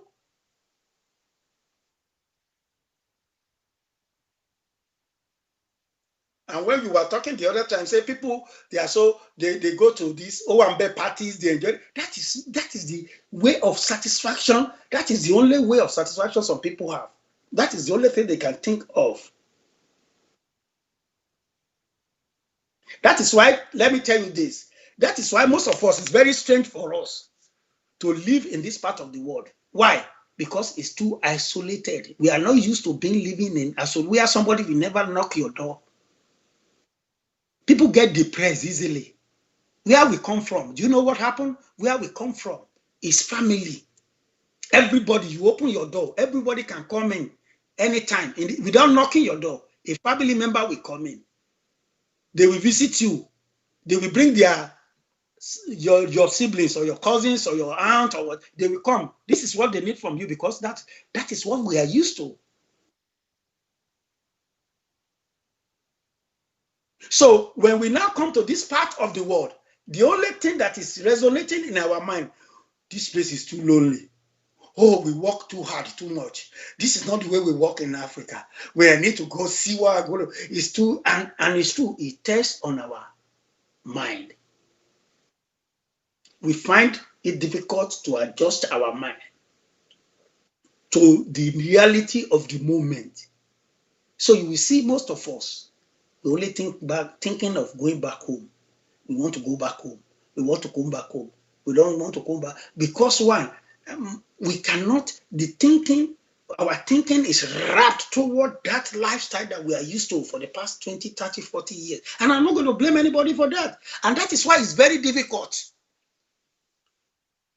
You know, I was listening to your program yesterday, and I said, some people will tell you you are too ambitious and you are too arrogant by coming to say you're going to solve this problem, because they could not wrap their mind to, because it's very strange to us. They see it as stupidity for somebody to just come one day and say, I'm going to do this. Who are you to challenge the status quo? Who are you to challenge our thinking process? Who are you to tell us that with this big myriad of problems, you're going to come and fix it? It's not possible. People cannot wrap their mind towards. That is why it's going to be very difficult. And that is why when it comes to religion, people are being involved in Christianity and churchism and whatever you call it, syncretism that you are talking about, that you think is new now. They are involved, they have been involved in it for the past 20, 30 years. Their thinking process is stuck to that type of life, to that type of worship. So when you are coming with another language, it's very, very strange to everybody. They cannot think. They cannot sit down and think about it. And let me tell you another thing, Pastor Sunday. Because of the way we think, it even affect the way we look at other people. We always see other people as a threat to us. We only see the weaknesses of other people. We don't see their strength. We don't know how to build on their strength. We only see their weakness. And that is why people have, but that is the way we are. We see everything as, we see a lot of enemy more than we see friend. That is the thinking, our thinking. We see more of enemy than we see friend. Even in our relationship between husband and wife, you will see, they will see themselves. A husband will think the wife want to kill him. A wife will think the husband want to kill him. They'll be suspecting each other. Why? Because our thinking process is wrapped towards that. We only see enemy. Enemy will die every time. Enemy will quench. Enemy will be turned out with. That is what we see.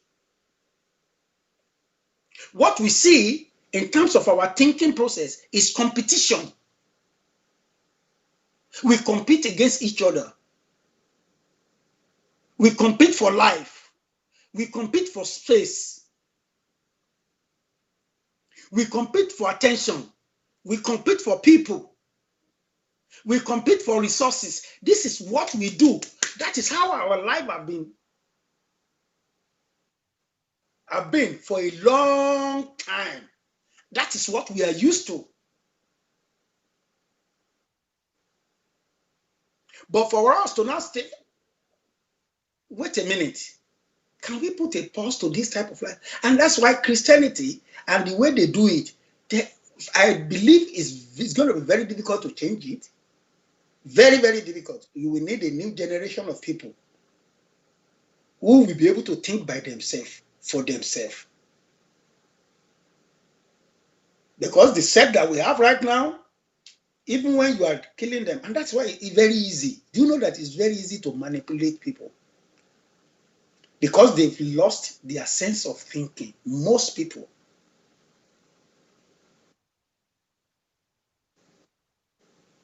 They've lost their sense of thinking. That's why they will say, let's go and die. And they will follow through. And that's why you see all these fanatics.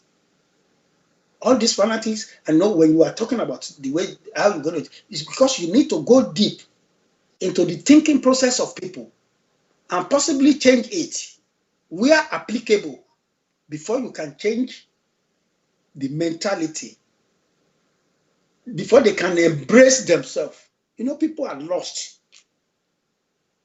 Most people are lost identity.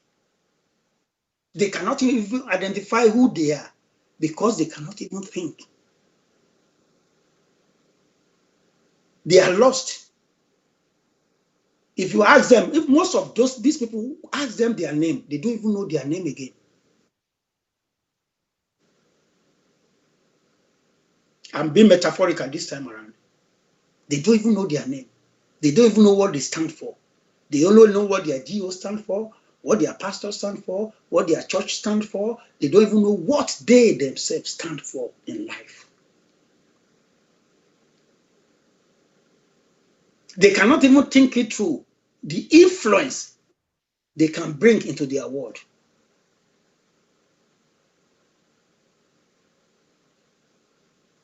Because their art of thinking is just for the ephemeral things of life.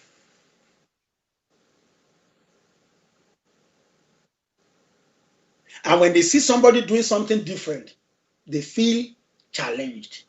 They feel threatened. What are you doing?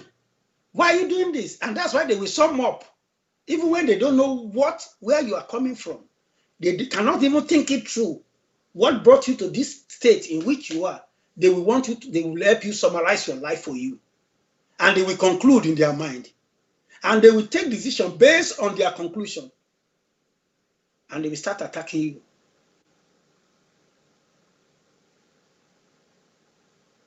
So we always see ourselves as threats. That is our lifestyle. We always see life as competition.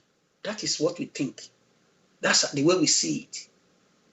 That's why when this politician gets into power, he wants to get as much money as the last one that when it was there. Even though the pensioners were not being paid. Even the federal government, they know those who are embezzling the money for the past 20 years. But they see them as untouchable. They don't have the willpower to take a very bold decision to revive our nation as a country. So we need people that we have the art of thinking critically. And it's not just few people.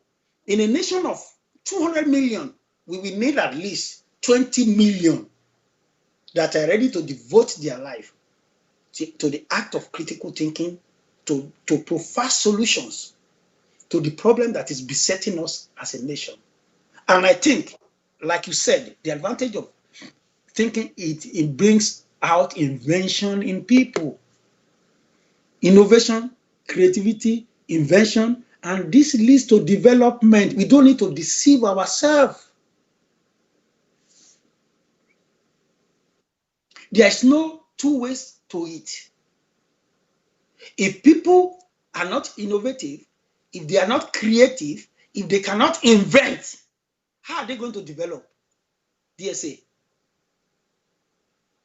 And all this is based on the act of critical thinking.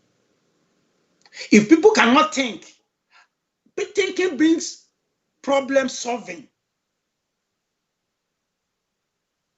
When you think, then you solve a lot of problems, even before they come.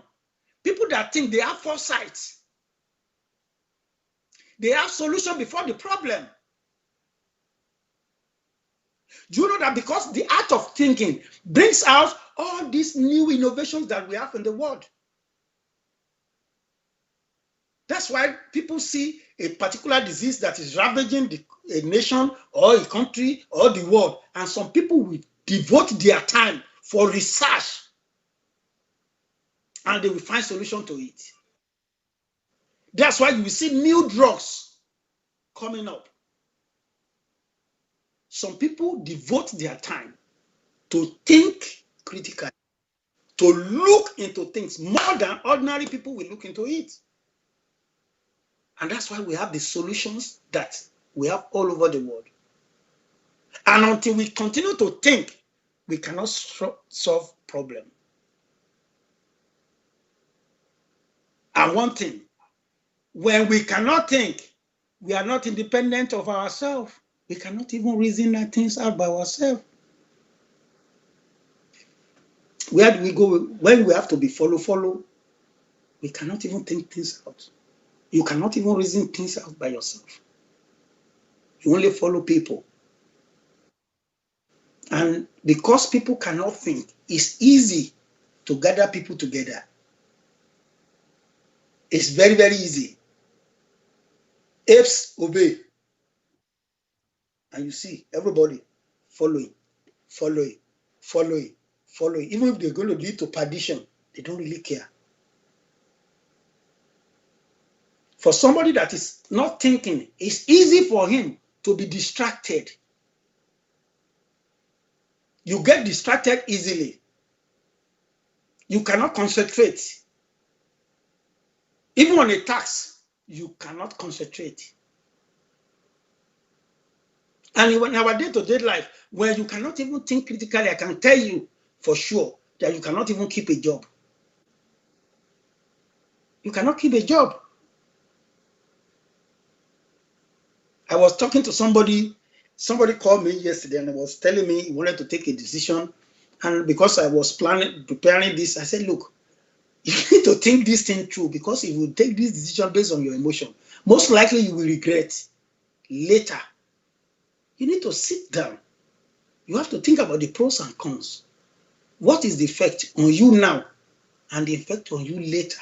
Most of us, we don't do that. We're only concerned about now, now, now, now, now.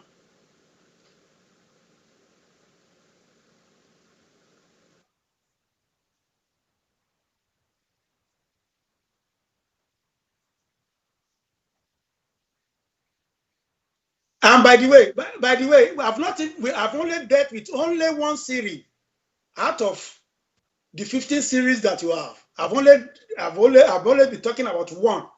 So it's going to be better for people to listen, go on YouTube, listen to it, and I think we can go from there. I was trying to say that you have done such a great job, such a wonderful job, just even dissecting that one out of 15 messages. And but I like the way you make them very practical to real life and to our own situation as a country and as a people. So you make them very practical. I really appreciate that. But, for people who are watching us at home, I want to say, please go look for that series. Thinking series is called, on YouTube. You go to Dr. Sunday Adelaja on YouTube, look for Thinking series. And you'll be able to go in there and be able to listen to all the 15 messages there. But also you can read this book here, which talks about thinking. Rid yourself of shallow-mindedness. So if you want to contribute to what we have been discussing with Mr. Tope today, I think he's done a very good job. If you want to contribute, and you can just go to Facebook Messenger and let us know. Just send us your message on Facebook Messenger, Move Agents, Facebook Messenger. Move Agents. That's Facebook Messenger, Move Agents. So go to Facebook Messenger, look for Move Agents, and let's see if you would like to contribute to what we have been discussing. And it's amazing how thinking is fundamental to our lives. But people don't even... How many times have you even seen people teach on the subject of thinking? How many times have you listened to a full message, 1 hour message on thinking? And the only passage most people know about thinking is, as a man thinketh, so he is. That's all. They don't know anything more about it. But this book will help you to find out about thinking. Rid yourself of shallow-mindedness. And the second book there is my latest book. It's called The Secret of Fruitfulness. The Secret of Fruitfulness also will help you to know how to manage your life, how to live a fruitful life. Here, indeed, the true meaning of fruitfulness and how to live a fruitful life. But I think we have a caller. So let's see who is coming. Meanwhile, let me also encourage you to go and join my mentorship program, which is on sundaydelajablog.com/mentorship. If you also want to join our team to Nigeria, you could go to sundaydelajablog.com/Nigeria. So yeah, you can go and join the mentorship program. To buy the books, you can get them on Amazon. They are also there for free if you go to Kindle Unlimited. I think we have a caller right now. Hello? Hello, dear. This is Adelaja from London. Yes, Ms. Adelaja, how are you doing today? I'm fine, thank you. Thank you so much, Brother Tope, you really did justice to that thinking series, because I've listened to it and it has really helped me a lot. You look at the issue of everybody saying, oh, Buhari want to Islamize Nigeria, Fulanize Nigeria, whatever. I mean, people don't think at all. Everybody has, I mean, the Christian had a chance when Obasanjo was there. He could have, Christianized Nigeria then. Jonathan was there. He could have Christianized Nigeria then. None of them thought of that. Now, Buhari came in, they're all shouting. It shows that the man has strong faith. So nobody should start to, query him. You look at the suggestion of, like we have over, what is his name? Professor Shivajo in there. Instead of him to stay in Aso Rock, get inside, think of what to do. No, he will waste his time every month to come to Holy Ghost, to listen to, whatever rubbish they all say there, because they've been saying it, nothing happens. Those are the things people should start thinking. A whole lot of so many things that we could, think deeply. Because I look at things, since I've listened to DSA's thinking series, I think so deeply nowadays, and I so much appreciate your teachings a lot to us, DSA. If people can just sit down and think well, look at the issue of the saga of raping going on now. Everybody just went online, and the sad part of it was that Adeboye came online, came out on the pulpit and was making a mockery of the whole thing. Oh, I won't take a woman for secretary. Instead of him to have used that opportunity to come out and deal with it seriously, that look, raping is bad. I said, let him just flip the whole thing back, that today, a revelation comes out that somebody has raped his wife or his daughter, one of the ministers, because a minister raped a child now. What will he do? Is that how he's going to tackle that issue on his pulpit? No, it should have come out. He was just, I really blasted a lot online for him that is comment on the rape issue. I don't welcome it. I don't even agree that an elder statesman can trash that issue. Somebody who has studied his Bible so well, who understands, but I don't think there's much understanding to all these charlatans nowadays, So we need to, that thinking series really gave me a lot of deep thinking now. When I look at all issues coming out, I just look at it and think deeply that, yes, this is wrong. If actually we can just come out and apologize and even repent, that Sunday he shouldn't have gone to church. Because he should think back of, this guy won't just come out and be coming on a whole, she's got 3 kids to come out. This guy is going to face this issue for life. And you call yourself a man of God, and yet you preach on Holy Spirit and all that, and yet you don't know what to do on this issue. Not just 1, not 2, not 3. It shows that he hasn't even repaid, his conscience has been seared. All of them, so nowadays we all need to sit down, think how to move forward. Oshibajo should just not come to all this Holy Ghost now and go in the Aso Rock and think deeply of solution to Nigeria, not just coming to waste your time. A lot of them should just even peep into DSA's series and look at, okay, let me go on solitude and put an issue, inside solitude to say, yes, God, give you revelation on how to do it. Think deeply, and God will give you. I believe so. I believe so much so. DSA, you can't believe it, right? I took up a couple who had triplets. I just took it up to say, okay, I saw it online because that's my own what I want to do now. Passion, yeah. Yeah, and you can't believe it. I did it on 4th of July.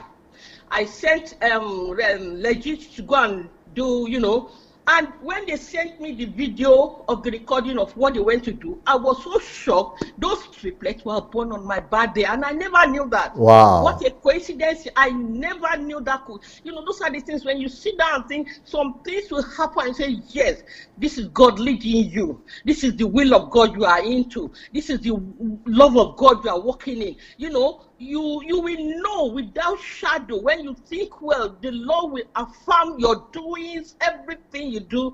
It will be okay, as simple as ABC. So, I've watched so much of your video. Thank you so much, because Brother Tope cannot even say everything within this hour or two. But people, he has already pointed us to it. Go and look at it. Let's go, see it, and develop our emotions or whatever we have as inborn in us. Let's develop it, and then life will be good. Nigeria will get better. Thank you so much. Thank you so much, Sister Adeola. Beautiful, beautiful contribution.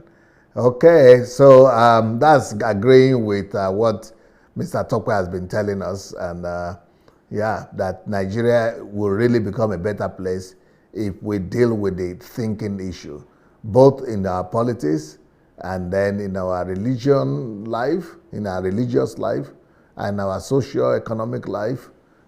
Thinking is what is missing. I mean, Mr. Tope nailed it. He nailed it, just nailed it. And I hope this will encourage a lot of people to go listen to this particular series. We need to actually spread it. Maybe actually cut this series into shorter versions so that people in Nigeria will be able to afford to watch it. But, there is no alternative. I don't know if you have alternative to these teachings on thinking. Maybe you could propose them, but I don't know anything like this on the internet, at least. Hello?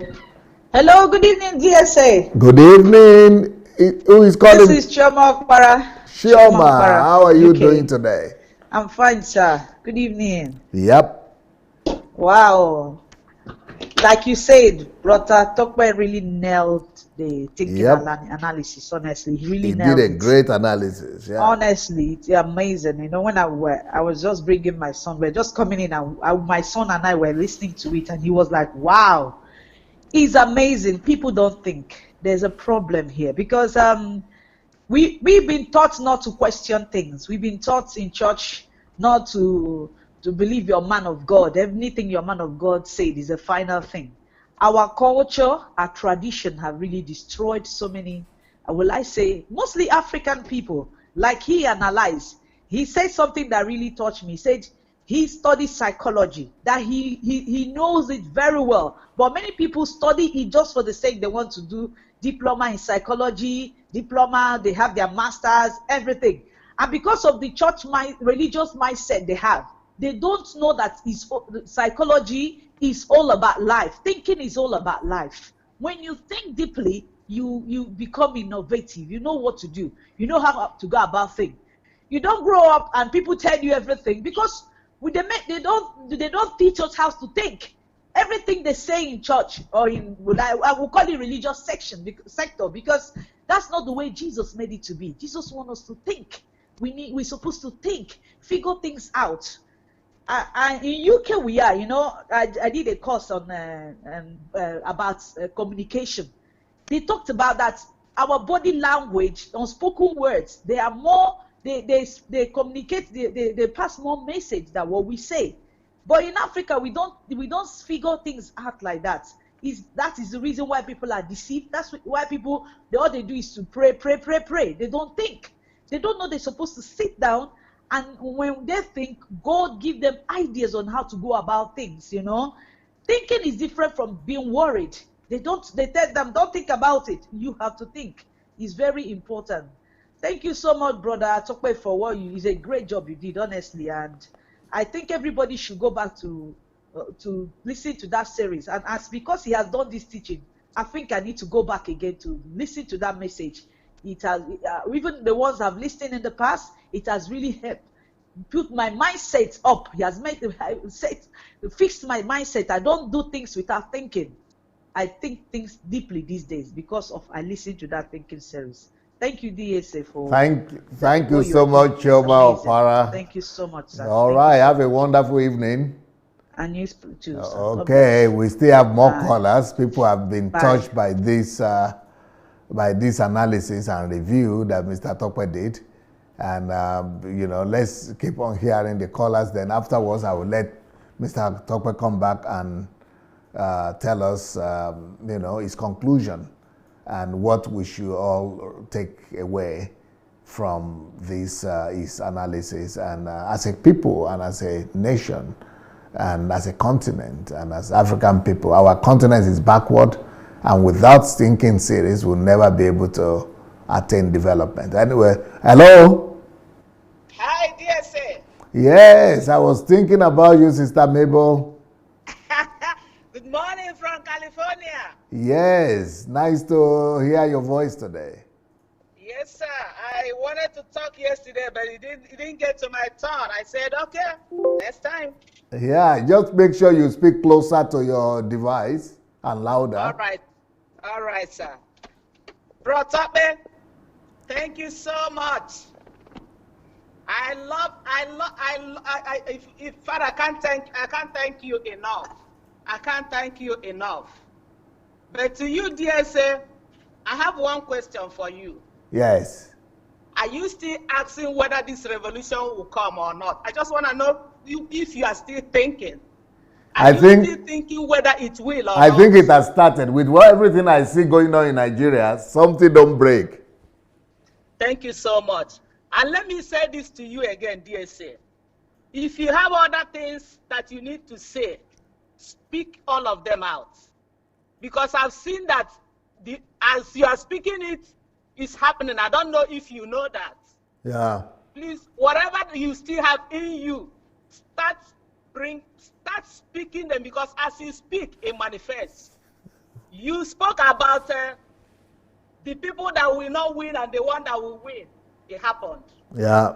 And there's something Israel said yesterday. We have to visit Elijah Challenge.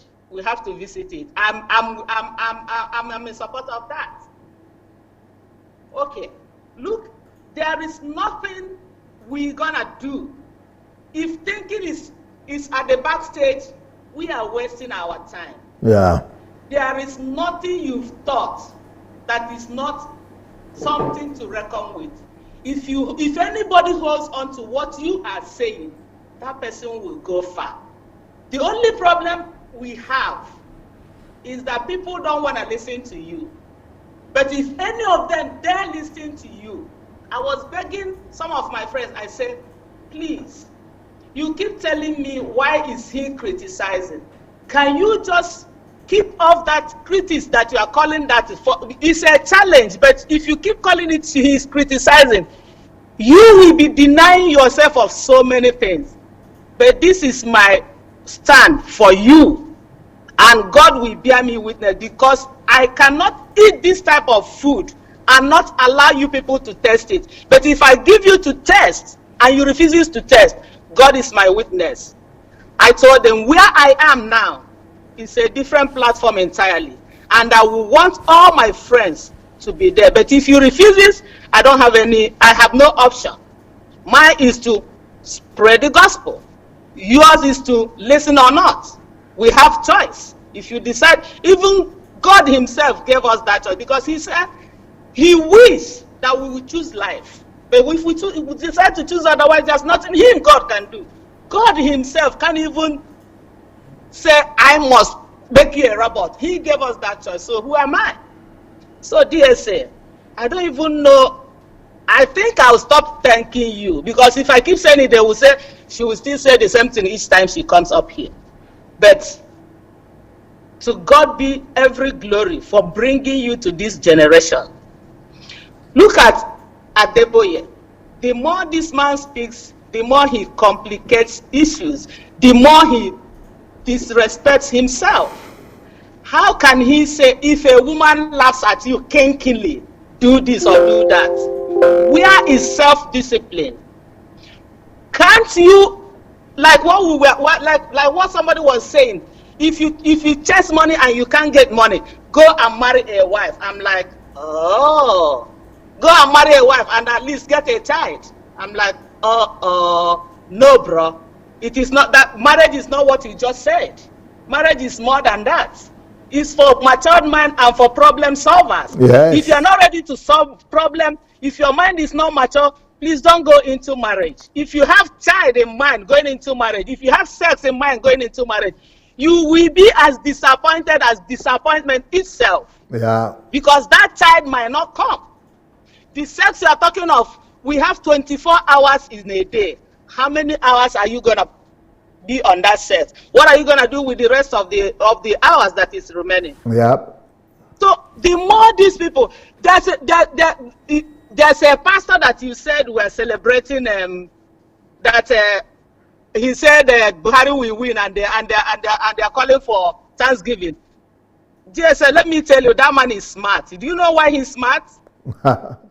He walked into what you said. He is smart enough to know that as you are saying it, because when you even said it, I myself, I was posting to my friends, Buhari will win. Because I tapped into what you said. Because I know as you're saying it, it will happen that way. So that man himself is smarter than all other pastors. They refuse to tap from you. So that one is smarter than them. That's why they are celebrating it. So now, I'm even calling on those pastors. If you are smart enough, whatever DSA says, say it in your own language. Let it not be that you're copying DSA, but repeat whatever he says because it will happen. I'm saying it to the whole world now. It will happen. So the sooner we know that the revolution has come, DSA has come. Look at Leah or what? Nobody has ever carried placard for that girl. Look at what is happening now. I'm waiting for them to carry placard for that pastor woman that was killed at Abuja. That nobody even thought is what protesting for. That woman just died preaching for one of the pastors because he's just working for that. She was just working for that empire, and she was killed. Nobody, even the general overseer of that, I'll get that name and then I'll call them next time. Even the general overseer of that. Of where that woman is working for, they never said a word. We can't do now. Thank God for this thinking. There is nothing anybody can do without thinking. Like what they are saying, Fulani. Buhari is Islamizing Nigeria. Buhari is doing this. You can't say anything anymore now without me sitting down and think. I would think, is it true? If it's like this, will it be like this? Ganifa, there was one of the activist lawyers. He was speaking yesterday. He said, this thing has been, but it was the military that destroyed this Ruga of a thing. That it was them that destroyed it. That it has been. If you see where he traced it from, he said it has been. And he said, come even to think of it. Let's face the fact. Let's say the truth. If there is cattle ranch in Anambra State, it supplies the meat. If there's cattle ranch in Lagos State, it supplies the meat. Do we ever think that way? I'm just telling the whole world. Time of not speaking and time of agreeing to every nonsense is gone. This time is time of thinking. Thanks to you, DSA. Let me stop here for now. Thank you so much, this honorable family. I remain here. Thank you. Thank you so very, very much, Mabel. Thank you so very much. Well, for those people who have not watched this Thinking series, go ahead and look for it on YouTube. Just type my name and write Thinking series. And you will see the whole series there, about 15 of them.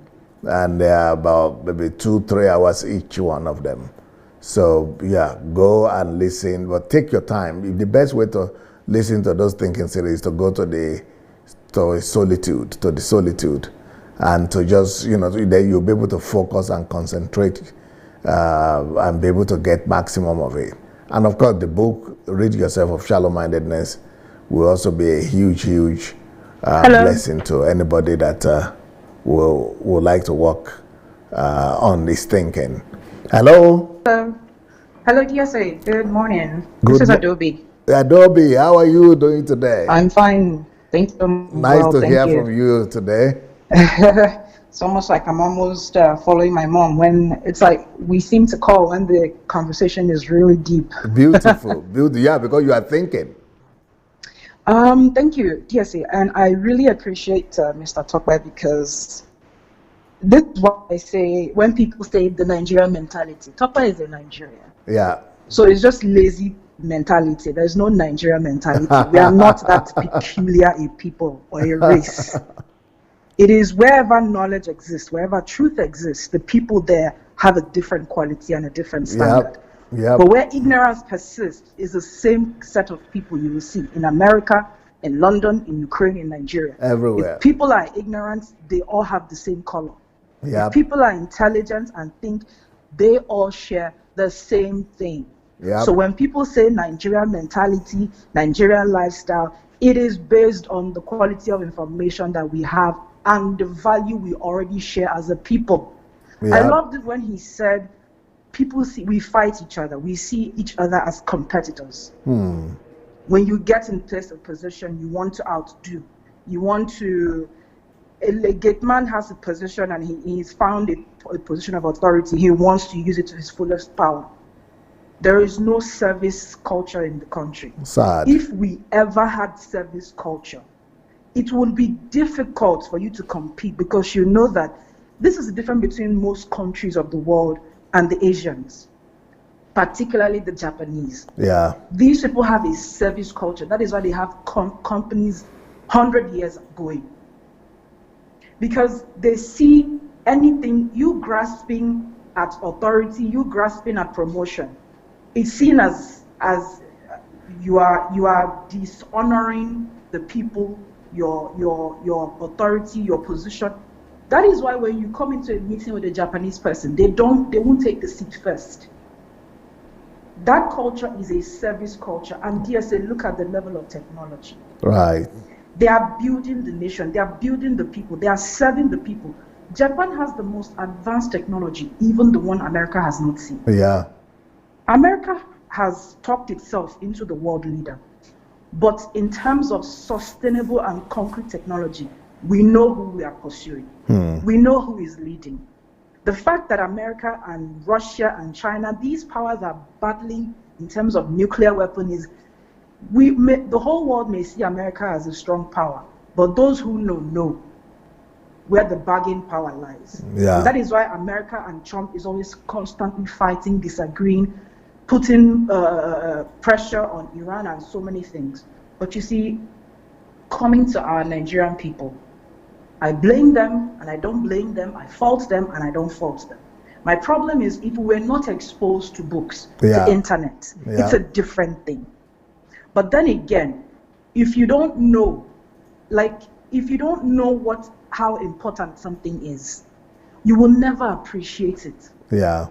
You will never understand what you are working on. Like, we are in a position to determine as a people who leads us what we deserve. But if you don't even believe you deserve what is good, somebody will drive a Jeep in front of you and you stand up. Hey, you want to please them because you feel that is what you've been told. That is the culture you've been given. That is the value system that has been put into you, that money is better than anything else.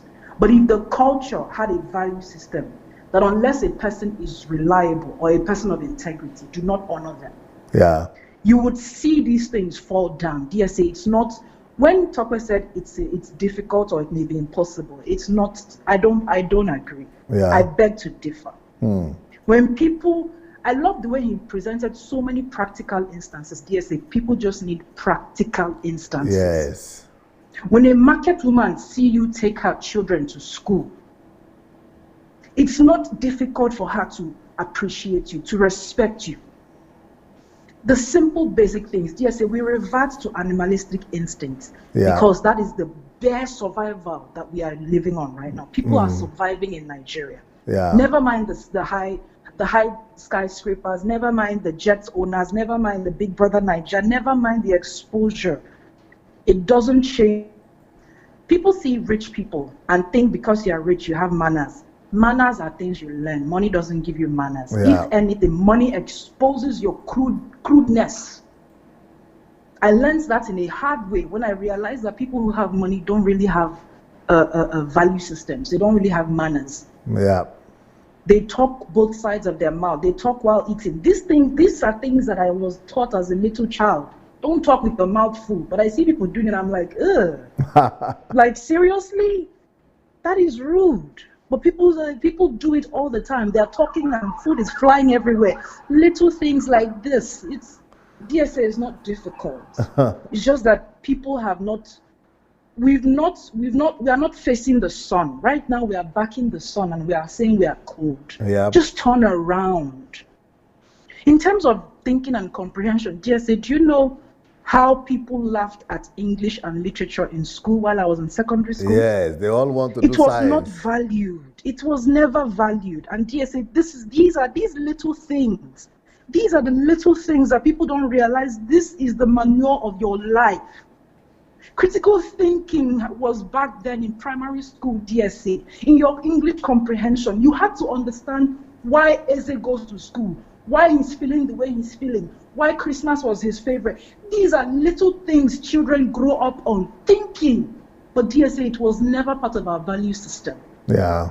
English was the Oyibo man's thing. It was not important. But DSA, critical thinking is down there in those secondary and primary schools. Yeah.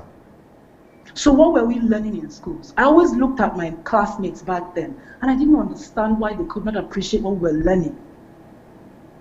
They were so far apart in terms of even focusing, that I would go up and teach chemistry to my peers in chemistry class because we were waiting for the teacher. People were like, oh, wow, you know. No, I don't know that much. I just sat down and learned, and I learned it. Yeah. It is the appreciation you give to learning that determines where you go in life. You have That's to true. learn. That's PSA, true.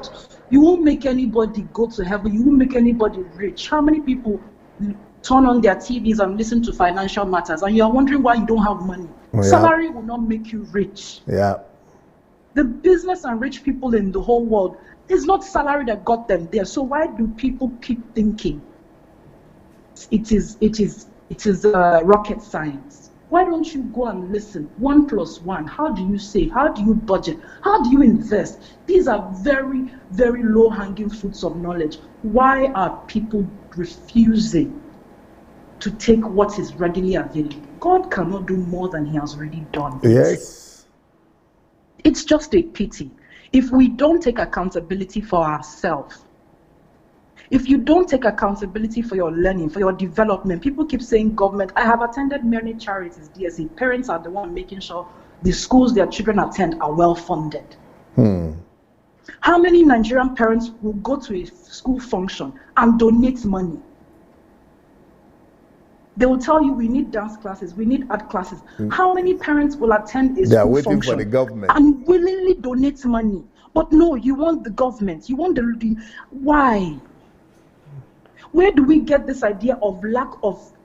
We are so disconnected that we think it's an angel that will come. It's terrible. The problem in Nigeria is the people's irresponsibility. Right. How can one man hold you hostage? How can one local government chairman determine what happens, the food you eat, the safety of your environment? How can you people tell me one man, one person? No, it is the collective negligence of people that makes a king a dictator. Yep. How many people will the army shoot? This is where the American revolutions happen. How many people do you want to kill? No.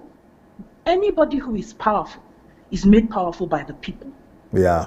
And the same people can take away that power. That's but if right. the people are negligent and irresponsible and feel everything must be given to them, that is the breathing ground for wealthy and wicked multinational companies. Yeah. All they need to do is feed you rubbish. You will never ask, you will never challenge. You will never ever challenge anything because you want to be provided for. You want someone to help you think. When he said about people not challenging their pastors and everything, I said, because facing God is you have to think. How many people can do solitude for 1 hour? DSA, the mind is constantly wandering. The human mind is constantly wandering. Yeah. It is a scary position to be quiet. But you see, we must know how to live in darkness and in light. God made both. Yeah. let me leave it for others to contribute. Thank you so much. And I could notice that you were so rapidly listening and attentive, because what Tope was saying did not need interference. He was pouring out from a deep place. I knew he had a lot in him. He was pouring out from a deep place, and I appreciate him, and I hope he will do the next. He needs to finish off 15 He has series, to continue. I hope he has to continue. Yes. So that people will understand this thing about life is predictable at the end of the day, DSA. Yeah. It's predictable.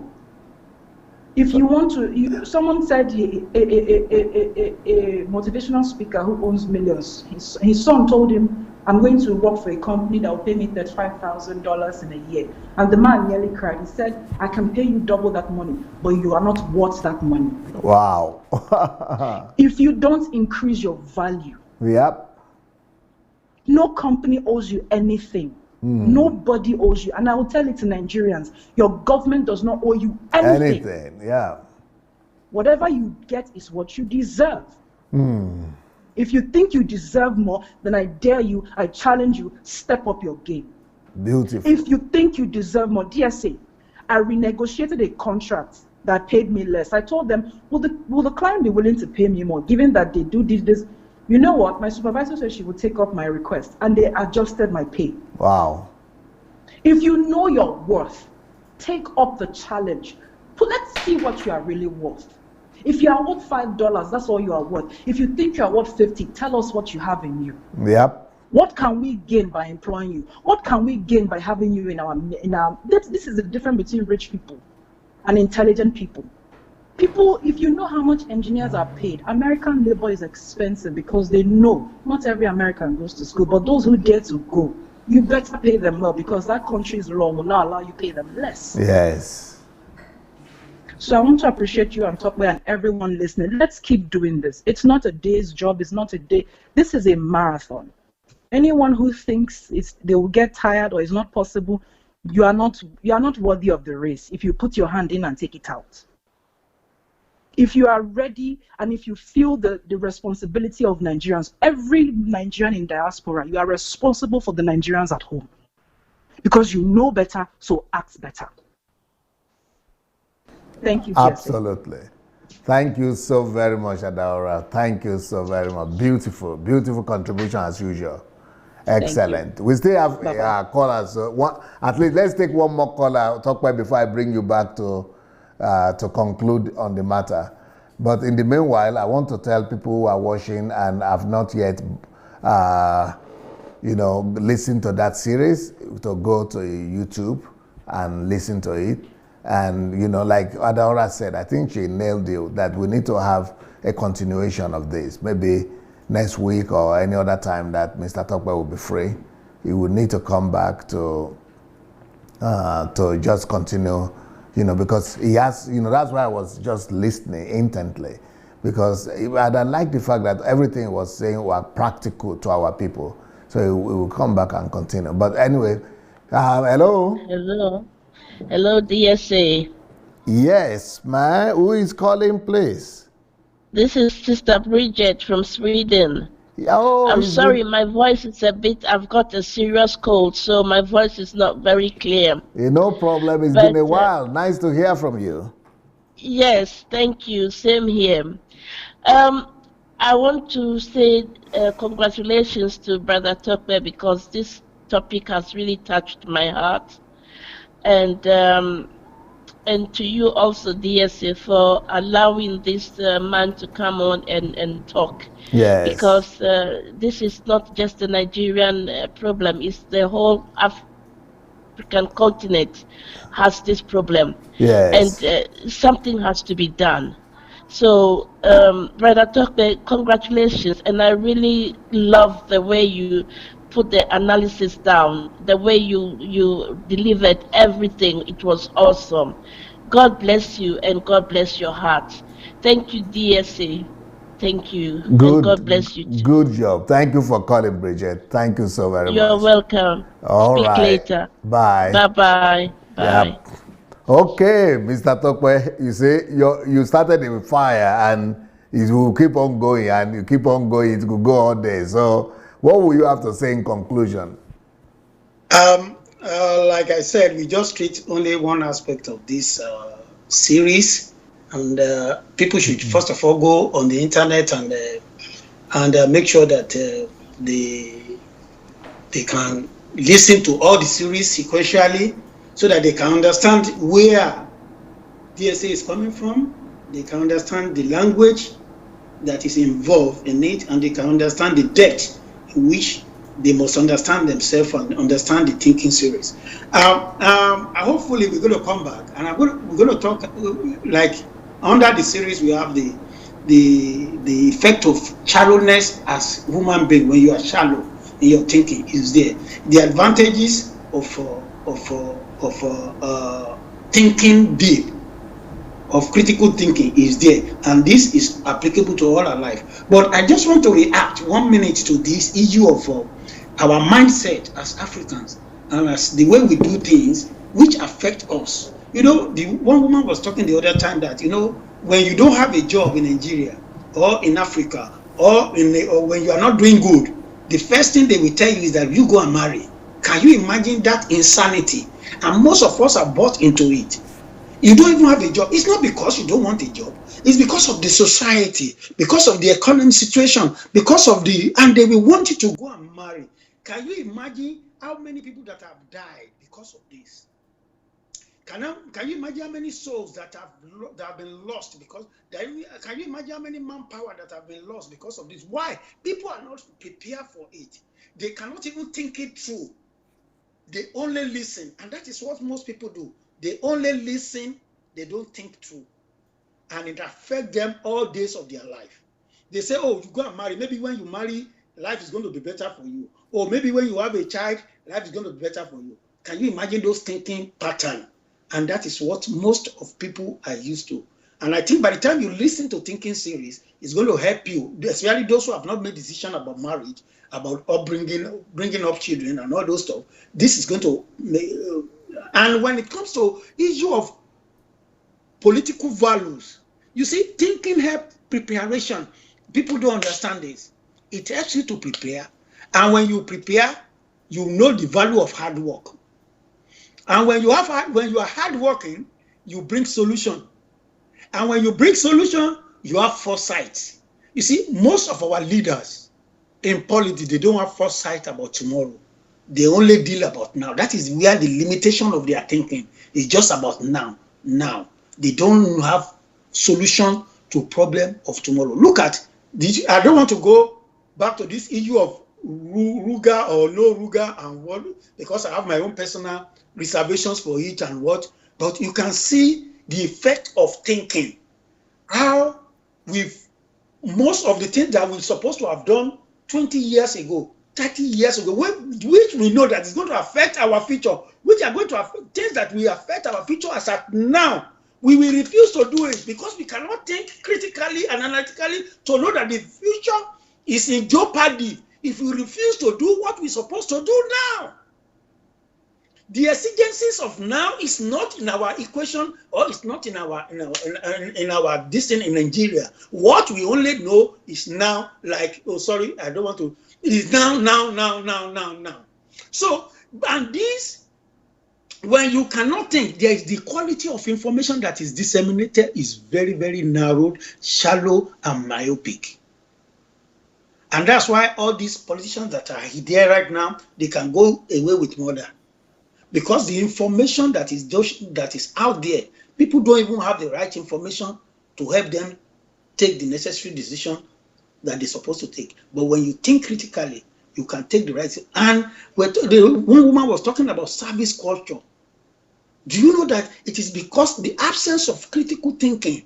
That is why we don't have service culture. We don't have maintenance culture in Nigeria. Why? People have bastardized the system. There is no system in place that we take care of our future. The system that's supposed to take care of our future is not in existence, because leadership is not about thinking. And I want to say this.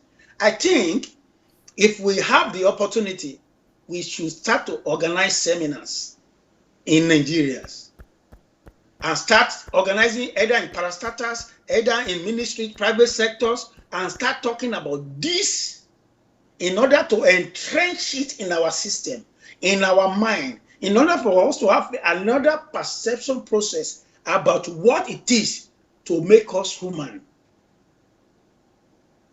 And I think the thinking series is going to be a bullet to kill a lot of things in our mind, in our heart, in our life, so that we can know, we can see ourselves more as human beings. Then thinking series help you to value, to have a value system that is going to work for everybody. The value system that is going to work for everybody, not just the one that is working for few set of people. What the value system that will work for everybody. And I think if you like this thinking series alone, if you just take the police alone and we start organizing seminars for serious coaching and let them understand that their action alone is affecting the whole spectrum and system of our nation. Can you imagine the type of reform that is going to bring? All these people that put themselves in the National Assembly, let them get involved in. Let us organize these seminars for them. Let us organize law and order. You know, you did a series on law and order. Let them be able. They should be able to embrace it, because I can tell everybody for free, if we continue in this journey that we are right now in our country, perdition is the end. Perdition is the end. It's not going to pay anybody. And we can see it. It's boldly written on the wall that there is no way out with this present system of government, present system of doing things, the way we are doing things in our country is not going to lead to anywhere. So I think people should embrace, that is my own suggestion at the end of the day. It's not just for Christian, Muslim, it's for everybody, including the traditional rulers. Including our own culture. We can even take it one by one. Let us tailor it towards our individual tribe or region, and they will see the value in thinking series. And I think we can still come back and talk about this later, the issue of the advantage and disadvantages and all those stuff, and maybe it's going to benefit more people. Maybe more people is going to understand it, and maybe people will understand my language more than they understand the language of DSC. Yeah, because you make it very Nigerian, very exactly. Practical. Exactly, maybe they will. So that is my and the issue of, and you know that one thing that thinking series will help us to do in our country is to eliminate fear. It will eliminate fear. There's too much fear in the system. We fear ourselves, we fear each other, we have fear in our mind, we have a mindset of fear, there's no trust. Why? Because most people don't think deep. And I think this is going to help all of us. So that's my submission for now, and I think maybe when we come back some other time, we'll have more to talk about the thinking series. Thank you, DSA, for giving me this platform. First of all, I appreciate it for giving me this platform to even talk about this, and I think I value it. You don't understand how much I value it. To some people, they think I'm doing them a favor by saying what I'm saying and by being able to express myself, but I think I value the fact that you give me the platform to be able to talk to a wider audience and address them, and I think I appreciate it. Thank you, DSA. In the beginning, when you just came, I was thinking, how will you cope with this topic? It's too difficult. But I'm totally surprised at how simple. I'm totally surprised at how you have simplified it. Okay, maybe I didn't tell you, DSA.